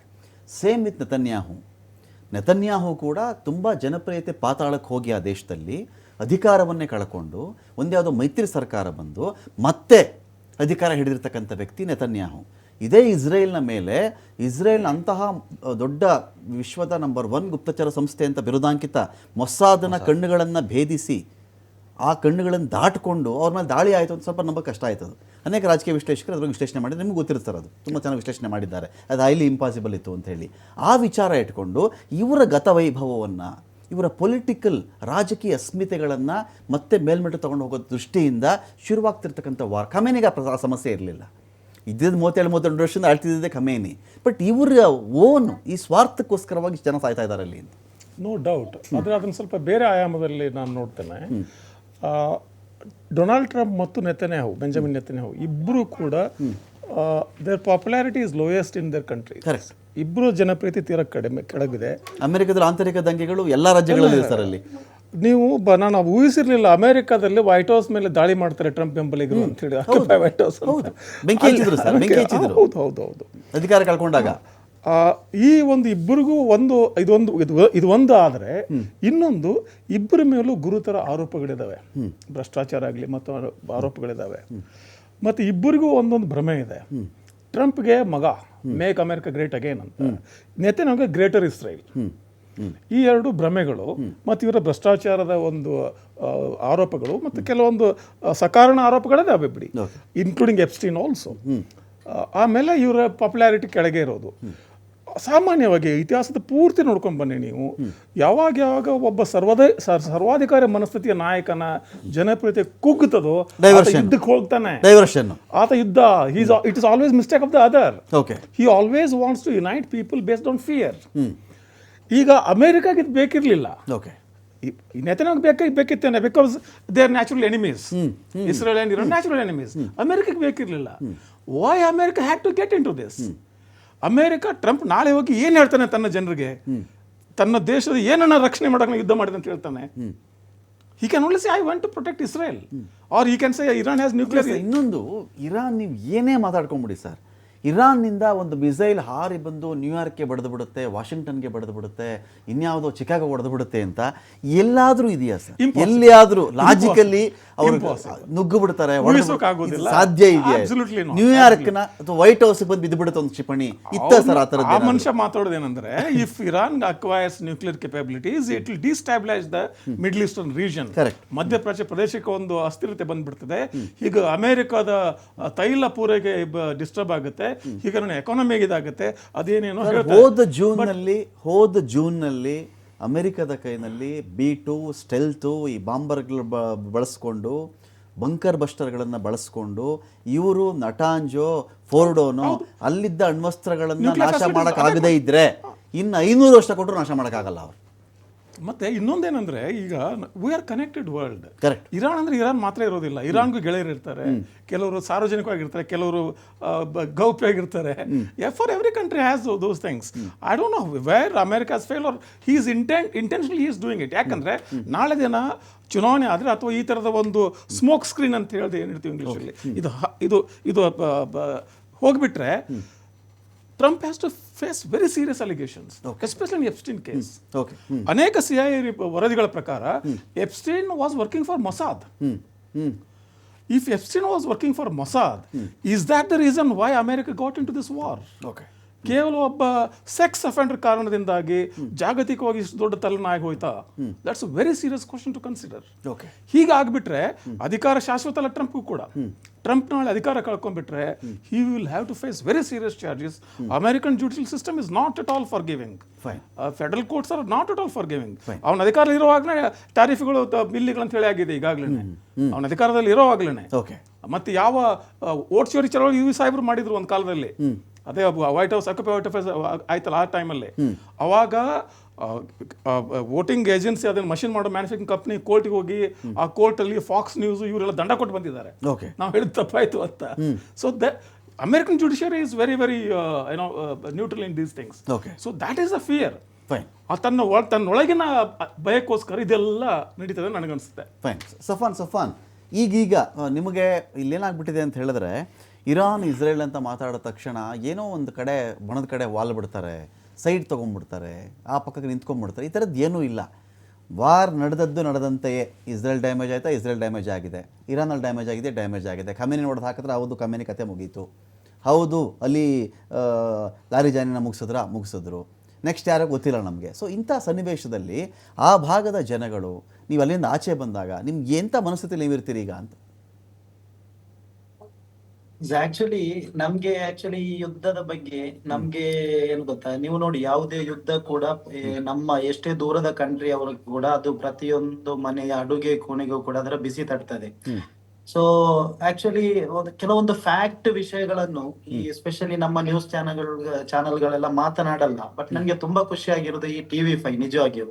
ಯಾಕೆಂದ್ರೆ ಗಲ್ಫ್ ಕಂಟ್ರಿಯಲ್ಲಿ ಕೂಡ ತುಂಬಾ ಸ್ನೇಹಿತರೆಲ್ಲ ಹೇಳುವುದನ್ನ ನಾನು ಕೇಳಿದ್ದೇನೆ. ಇವಾಗ ಸ್ಪೆಷಲಿ ಈ ಒಂದು ಚರ್ಚೆ ಇಲ್ಲಲ್ಲ, ಏನೆಲ್ಲ ವಿಶ್ಲೇಷಕರು ಬಂದಿದ್ದಾರೆ, ಅವರೆಲ್ಲ ಮಾತನಾಡಿದ ರೀತಿ, ಅವರು ಮಾತನಾಡಿದಂತಹ ವಾಸ್ತವ ಅದಾಗಿದೆ ಫ್ಯಾಕ್ಟ್ ಆಕ್ಚುಲಿ. ಅದು ಬಿಟ್ಟು ಅವರು ಒಬ್ರು ಹೇಳಿದ್ರಲ್ಲ ಇಸ್ರೇಲ್ ದೇಶದ ಬಗ್ಗೆ, ಅಮೆರಿಕ ದೇಶದ ಬಗ್ಗೆ, ಅದರಿಂದ ಬರುವಂತಹ ಏನೋ ಅವರ ರೀಸನ್ ಎಲ್ಲ. ಸೊ ನಿಜಕ್ಕೂ ಇದಾಗಿದೆ ಫ್ಯಾಕ್ಟ್. ಇದು ನಮ್ಮ ಜನರಿಗೆಲ್ಲ ಗೊತ್ತಾಗ್ಬೇಕು. ಮತ್ತೆ ಯುದ್ಧ ಅಂದ್ರೆ ನೋಡಿ, ಅಲ್ಲಿ ಯಾವುದೇ ದೇಶಗಳಿಗೆ ಏನು ಗೆಲುವು ಅಂತ ಏನು ಆಗುದಿಲ್ಲ, ಎಲ್ರು ಕೂಡ ಅಲ್ಲಿ ಸೋಲುವುದೇ. ಆದ್ರೆ ಇಲ್ಲಿ ಏನಾಗಿದೆ ಅಂದ್ರೆ, ಇಲ್ಲಿ ಈ ಅಮೆರಿಕ ತುಂಬಾ ದೇಶದ ಮೇಲೆ ಏನು ವಿನಾಕಾರಣ ದಾಳಿ ಮಾಡಿದೆ, ಕೆಲವೊಂದು ನೆಪ ಎಲ್ಲ ಇಟ್ಕೊಂಡು. ಸೊ ಇನ್ನಾದ್ರೂ ಜಗತ್ತಿನಲ್ಲಿ ಇರಾನ್ ಕೊಟ್ಟ ಏಟಿಗೆ ಅವ್ರು ಇನ್ನಾದ್ರೂ ಸ್ವಲ್ಪ ಸುಮ್ನೆ ಕೂರ್ಬೇಕು ಅಂತೆಲ್ಲ ನಾವು ಬಯಸುದು. ಯಾಕೆಂದ್ರೆ ಯಾವುದೇ ಒಂದು ದೇಶ ನೋಡಿ, ಇರಾನ್ ದೇಶದಲ್ಲಿರುವಂತಹ ಸಂಪತ್ತು, ತೈಲ ಸಂಪತ್ತೆಲ್ಲ ಅದು ಆ ದೇಶಕ್ಕೆ ಸಂಬಂಧಿಸಿದಂತಹ ವಿಚಾರ. ಅದು ಅವರದನ್ನು ಅನುಭವಿಸ್ತಾರೆ. ಮತ್ತೆ ನಮ್ಮ ಇಂಡಿಯಾಗೂ ಕೂಡ ಎಲ್ಲ ಅದು ಬರುತ್ತೆ. ಅದನ್ನು ವಿನಾಕಾರಣ ಇವರು ಹೋಗಿ ಅಲ್ಲಿ ಕಬ್ಜಾ ಮಾಡಿ ಅದು ನಮ್ಗೆ ಸೇರ್ಬೇಕು, ಏನಾ ನೆಪ ಒಡ್ಡಿ ಅಲ್ಲಿ ದಾಳಿ ಮಾಡೋದು, ಅಲ್ಲಿ ಅನೇಕ ಮಕ್ಕಳು ಸಾಯೋದು, ಅಮಾಯಕರು ಸಾಯೋದೆಲ್ಲ ಆದ್ರೆ ಅದೆಲ್ಲ ನೋಡ್ಲಿಕ್ಕೆ ನಮ್ಗೆ ತುಂಬಾನೇ ಕಷ್ಟ, ತುಂಬಾನೇ ಬೇಜಾರಾಗ್ತದೆ. ನೋಡಿ, ಪ್ರತಿಯೊಂದು ಜಗತ್ತಿನ ಪ್ರತಿಯೊಂದು ಜೀವಿ ಮನುಷ್ಯರಲ್ಲೂ ಕೂಡ ನಾವು ಮಾನವೀಯತೆಯನ್ನು, ಪ್ರೀತಿಯನ್ನು ಕಾಣ್ಬೇಕು. ಸೊ ನಾವಲ್ಲೆಲ್ಲ ನೋಡುವಾಗ ನಿಜವಾಗಿಯೂ ನೋಡಿ, ಆ ಇರಾನ್ ಆಗಿರ್ಲಿ, ಇಸ್ರೇಲ್ ಆಗಿರ್ಲಿ, ಅಮೆರಿಕ ಆಗಿರ್ಲಿ, ಅಲ್ಲಿ ಅಮಾಯಕರೇ ಸಾಯುವುದು, ನಾಯಕರು ಸಾಯುವುದಿಲ್ಲ. ನಾಯಕರು ನೀವು ನೋಡಿ ಎಲ್ಲೋ ಬಂಕರ್ ಅಲ್ಲಿ ಹೋಗಿ ಅವಿತು ಕುತ್ಕೊಂಡಿರ್ಬಹುದು. ಸೊ ಇಲ್ಲಿ ಏನಾಗ್ತಾ ಇದೆ ಅಂದ್ರೆ ಜಗತ್ತಿನಲ್ಲಿ ನೋಡಿ, ಅದು ಒಂಥರ ಉಂಟಲ್ಲ, ನಮ್ಮ ಮುಂದಿನ ಪೀಳಿಗೆಗೆ ನಮ್ಮ ಪರಿಸರಕ್ಕೆಲ್ಲ ಹಾನಿಯೇ ಹೊರತು ಇಲ್ಲಿ ಏನು ಮಾಡಿ ಇಡ್ಲಿಕ್ಕೆ ಏನೂ ಇಲ್ಲ. ಅವರ ಒಂದು ಕುತಂತ್ರ ಬುದ್ಧಿ ಎಲ್ಲ ಕೊನೆಗೊಳ್ಳಿ ಜಗತ್ತಿನಲ್ಲಿ ಶಾಂತಿ ನೆಲೆಸಲಿ ಅನ್ನೋದೇ ನಮ್ಮ ಒಂದು ಹಾರೈಕೆ, ಪ್ರಾರ್ಥನೆ. ನಮ್ಮೆಲ್ಲರ ಮನಸ್ಸು ಕೂಡ ಅದೇ ತರ. Okay Safan, okay. ಈಗ ಶಶಾಂಕ್ ಅವರೇ, ಈಗ ನಾವು ಈಗ ಹಾರ್ಮೋನ್ ಜಲಸಂಧಿಯನ್ನು ಹಿಡಿತಕ್ಕೆ ತಗೊಳ್ತೀನಿ ಅಂತ ಹೇಳಿ ಒಂದು ಉಮೇದಿಗೆ ಬಿದ್ದಿರೋದು ಇದೆ ಅಮೆರಿಕ. ಅವರಿಗೆ ಹಾರ್ಮೋನ್ ಜಲಸಂಧಿ ಕಂಟ್ರೋಲ್ ತಗೊಂಡಿಲ್ಲ ಅಂದರೆ ಅವರ ಪ್ರತಿಷ್ಠೆಗೆ ದೊಡ್ಡ ಭಂಗ ಅದು. ಆಮೇಲೆ ಪ್ರತಿಯೊಂದು ದೇಶಕ್ಕೂ ಅದರದೊಂದು USP ಅಂತ ಇರುತ್ತೆ. ಎವ್ರಿ ನೇಷನ್ಗೆ ಅದೊಂದು ಇರುತ್ತೆ. ನನ್ನಲ್ಲಿ ಇಂಥದ್ದೇನೋ ಒಂದು ಹೆಚ್ಚುಗಾರಿಕೆ ಇದೆ, ನನ್ನಲ್ಲಿ ಯಾವುದೋ ನಾವು ಈ ಸರ್ಕ್ಯೂಟ್ ಬೋರ್ಡ್ಗಳು ನಾನು ಮಾಡ್ತೀನಿ, ಕೆಪಾಸಿಟರ್ ನಾನು ಮಾಡ್ತೀನಿ, ನನ್ನ ಹತ್ರ ಹಾರ್ಮೋಜ್ ಇದೆ ಅನ್ನೋದು. ಈ ಹಾರ್ಮೋಜ್ ಒಂದು ಇಟ್ಕೊಂಡ್ಬಿಟ್ರೆ ಇರಾನ್ಗಿರೋ ದೊಡ್ಡ ಶಕ್ತಿನೇ ಹಾರ್ಮೋಜು. ಏನೋ ಕ್ಷಿಪಣಿ ದಾಳಿ ಮಾಡಿಬಿಟ್ರೆ ಹಾರ್ಮೋಜಲ್ಲಿರ್ತಕ್ಕಂಥ ಆ ತೀರದಲ್ಲಿರ್ತಕ್ಕಂಥವ್ರು ನಾನು ವಶಕ್ಕೆ ತೊಗೊಂಡ್ಬಿಟ್ರೆ ಸಿಕ್ಕಿಬಿಡುತ್ತೆ ಅನ್ನೋ ಉಮೇದಲ್ಲಿ ಬಿದ್ದಿರೋದು ಇದೇ ಅಮೆರಿಕ. ಪಾಸಿಬಲ್ಲ 6 ತಿಂಗಳ ಕಾಲ ಅಪ್ಪಿತಪ್ಪಿ ಹಾರ್ಮೋಜ್ ಏನಾದರೂ ಇದೇ ಸ್ಥಿತಿಲಿ ಇದ್ದುಬಿಟ್ರೆ ಜಗತ್ತಿನ ಆರ್ಥಿಕತೆ ಅಲ್ಲೋಲ ಕಲ್ಲೋಲ, ರಿಸೆಷನ್ ಕಾಲದಲ್ಲೂ ನೋಡದೇ ಇರುವಂಥ ದೊಡ್ಡ ಅಲ್ಲೋಲ ಕಲ್ಲೋಲ ನಡೀಬಹುದು ಅಂತ. 20% ಸಾಕು ಡ್ಯಾಮೇಜ್ ಮಾಡೋಕ್ಕೆ, ಬರೀ 20% ಸಾಕು ಡ್ಯಾಮೇಜ್ ಮಾಡೋಕ್ಕೆ. US ಇಮಿಡಿಯೇಟ್ ಆಗಿ ತಗೊಂಡಂತೆ ಅನ್ನೋದು ಅದು ಹುಚ್ಚುತನ, ಸಾಧ್ಯ ಇಲ್ಲ. ನೀವು ಜಾಗ್ರಫಿಕಲಿ ನೋಡಿದಾಗ ಹಾರ್ಮೋಸ್ ಯಾವ ತರ ಇದೆ, ಸ್ಟ್ರೈಟ್ ಆಗಿದೆಯಾ, ಹೇಗಿದೆ, ದೊಡ್ಡ ದೊಡ್ಡ ಹಡಗು ಹೋಗಕ್ಕಾಗತ್ತ ಅಲ್ಲಿ, ಅದ್ರ ಜಾಗ್ರಫಿಕಲ್ ಏರಿಯಾ ಬೇರೆ ಇದೆ. ಇನ್ನೊಂದೇನಂದ್ರೆ ನೀವು ಹೇಳಿದ್ರಿ ಇರಾನು ಏನು ಹಿಡಿತಾ ಕಳ್ಕೊಂಡ್ಬಿಡುತ್ತೆ ಅಂತ. ಮೇನ್ ಇರೋದು ಇರಾನ್ಗೆ ಈ ಆಯಿಲ್ ವೆಲ್ಸ್ ಏನಿದೆ, ಆಯಿಲ್ ಆ ಇಂಡಸ್ಟ್ರಿನೇ ಅವ್ರಿಗೆ ಇವತ್ತಿನ ಡ್ರೋನ್ ಆಗ್ಲಿ, ವೆಪನ್ ಆಗ್ಲಿ, ಮಿಸೈಲ್ ಆಗ್ಲಿ, ಅವನು ಬಿಸ್ನೆಸ್ ಮಾಡ್ತಿದ್ದಾನೆ, ಅವನ ಹತ್ರ ಇರೋದು ಅದೊಂದೇ ನಿಕ್ಷೇಪ. ಅದನ್ನ ಬೇರೆ ಕಂಟ್ರಿಗೆ ಮಾರ್ಲೇಬೇಕು. ಅಲ್ಲಿಂದ ಬರ್ತಕ್ಕಂಥ ಹಣನ ಅವ್ನ ವೆಪನ್ರಿ ಏನು ಆರ್ಮ್ಸ್ ಅಂಡ್ ಅಮ್ಯುನಿಷನ್ ಅವ್ನು ಸ್ಟೋರ್ ಮಾಡ್ಕೊಂಡಿದ್ದಾನೆ. ಇದನ್ನೇ ನೀವು ಕಟ್ ಮಾಡಕ್ ಹೊರಟ್ರೆ ಆ ದೇಶದ ಪರಿಸ್ಥಿತಿ ಏನು? ಹಾಗಾಗಿ ಹಿಡಿತ ಜಾಸ್ತಿ ಇರಾನು ಹಾರ್ಮೋಸ್ ಜಲಸಂಧಿ ಮೇಲೆ ಜಾಸ್ತಿ ಹಿಡಿತ ಇಟ್ಟಿದೆ. ಅಮೆರಿಕ ನೋಡಿ, ಎಲ್ಲರೂ ಹೇಳ್ತಾರೆ ಅಮೆರಿಕ ದೊಡ್ಡ ದೇಶ, ಬಲಿಷ್ಠ, ಹಾಗೆ ಹೀಗೆ ಅಂತ. ಇರಾನ್ಗೂ ಸಹಿತ ಗೊತ್ತು, ಅಮೆರಿಕ ಪವರ್ ಗೊತ್ತು, ಅಮೆರಿಕ ಹತ್ರ ನ್ಯೂಕ್ಲಿಯರ್ ಇದೆ, ಅಮೆರಿಕ ಈಗಾಗಲೇ ನ್ಯೂಕ್ಲಿಯರ್ ಬಳಸಿದೆ ಬೇರೆ ದೇಶದ ಮೇಲೆ ಅಂತ ಭಯ ಕೂಡ ಇರಾನ್ಗಿದೆ. ಆದ್ರೆ ನೆಕ್ಸ್ಟ್ ಜನರೇಷನ್ಗೆ ನೀವು ಹೇಳ್ದಾಗೆ ಏನೋ ಒಂದು ಮಾತು ಹೇಳ್ಬೇಕಲ್ವಾ. ನಾವು ಎಷ್ಟು ದಿನ ಫೈಟ್ ಮಾಡಿದ್ವಿ, ನಮ್ಮ ತಾತ ಮುತ್ತಜ್ಜ ಆ ಕಾಲದಲ್ಲಿ ಏನೆಲ್ಲ ಫೈಟ್ ಮಾಡಿದ್ರು, ನಮ್ಮ ದೇಶ ಉಳಿಸ್ಲಿಕ್ಕೆ ಎಷ್ಟೆಲ್ಲ ಸ್ಪಿರಿಟ್ ತೋರಿಸಿದ್ರು ಅಂತ. ನೆಕ್ಸ್ಟ್ ಜನರೇಷನ್ ಸ್ವಾತಂತ್ರ್ಯದ ಕಥೆನೇ, ಇವಾಗ ಫ್ರೀಡಮ್ ಕಥೆನೇ ಬರುತ್ತೆ, ಖಂಡಿತವಾಗೂ ಸ್ವಾತಂತ್ರ್ಯ ಚಳವಳಿ ಕಥೆನೇ ಬರುತ್ತೆ ಸರ್. ಇರಾನ್ ನಲ್ಲಿ ಏನು ಉಳಿದಿಲ್ಲ, ಯಾಕಂದ್ರೆ ಇನ್ನು 10 ವರ್ಷ ಬೇಕು ಅವನು ಬಿಲ್ಡ್ ಮಾಡ್ಕೊಳ್ಳಕ್ಕೆ, ಕಟ್ಕೊಳ್ಳಕ್ಕೆ. ಇರಾನು 10 ವರ್ಷ ಆಗುತ್ತೋ ಇಲ್ವೋ, ಇನ್ನು 10-15 ವರ್ಷ ಹಿಂದೆ ಉಳಿದು ಬಿಡ್ತು. ಈಗ ಏನು ಕಾಂಪೀಟ್ ಮಾಡ್ಕೊಂಡು ಬರ್ತಿದೆ ಈಗ ಟೆಕ್ನಾಲಜಿ ವೈಸು, ಎಲ್ಲಾ ನೇಷನ್ಸ್ ಡೆವಲಪಿಂಗ್ ನೇಷನ್ಸ್ ಆಗಿದೆ. ಅಂತ ಜಾಗದಲ್ಲಿ ಇರಾನ್ 15 ವರ್ಷ ಹಿಂದೆ ಹೋಗ್ಬಿಡ್ತು. ಸೊ ಅದು ಕಟ್ಕೊಳೋದೇ, ತನ್ನನ್ನು ತಾನು ನಿಲ್ಲೋದೇ ದೊಡ್ಡ ಹರಸಾಹಸ. ಡಾರ್ವಿನ್ಸ್ ಥಿಯರಿ ಅದು, ಸರ್ವೈವಲ್ ಆಫ್ ದ ಫಿಟ್ಟೆಸ್ಟ್ ಅಂತ ಹೇಳಿ, ಉಳಿವಿಗಾಗಿ ಹೋರಾಟ. ಹೌದು, ಆ ರೀತಿಯಲ್ಲಿ ಇರಾನ್ ಇವತ್ತು ಫೈಟಿಂಗ್ ಸ್ಪಿರಿಟ್ ತೋರಿಸ್ತಾ ಇದೆ. ಥ್ಯಾಂಕ್ ಯು ಶಶಾಂಕ್ ಅವರೇ, ಥ್ಯಾಂಕ್ ಯು ಬಸವರಾಜ್ ಇಟ್ನಾಳ್ ಅವರೇ. ಸಾಕಷ್ಟು ವಿಷಯಗಳ ಬಗ್ಗೆ ಮಾತಾಡಿದ್ರಿ, ಡೀಪ್ ಆಗಿ ಮಾತಾಡಿದಿರಿ. ಥ್ಯಾಂಕ್ ಯು ಪ್ರೇಮಶೇಖರ ಸರ್, ತಾವು ತಮ್ಮನ್ನು ನಮ್ಮನ್ನು ಜಾಯ್ನ್ ಆಗಿ ಮಾತನಾಡಿದ್ದೀರಿ. ಥ್ಯಾಂಕ್ ಯು ಸಫಾನ್, ಸೇಫ್ ಆಗಿರಿ. ಅಲ್ಲಿಗೆ ಯಾರಿಗಾದರೂ ನಿಮ್ಮ ಮಿತ್ರರಲ್ಲಿ ಯಾರಾದರೂ ಇದ್ದರೆ ಸಂಕಷ್ಟದಲ್ಲಿದ್ದಾಗ ನಿಮ್ಮ ಕಡೆಯಿಂದ ಏನು ಸಹಾಯ ಆಗ್ಬೋದು ಆ ಸಹಾಯವನ್ನು ಮಾಡಿ, ಧೈರ್ಯ ತುಂಬಿ. ನಮ್ಮ ಚಾನಲ್ ಕಡೆಯಿಂದ ಸಹಾಯ ಆಗಬೇಕಾದಾಗೂ ಹೇಳಿ, ನಮ್ಮ ಕೈಲಾದರೂ ನಾವು ಮಾಡ್ತೀವಿ. ಥ್ಯಾಂಕ್ ಯು ಸೋ ಮಚ್ ಸಫಾನ್, ತಾವು ಕೂಡ ಜಾಯ್ನ್ ಆಗಿದ್ದೀರಿ.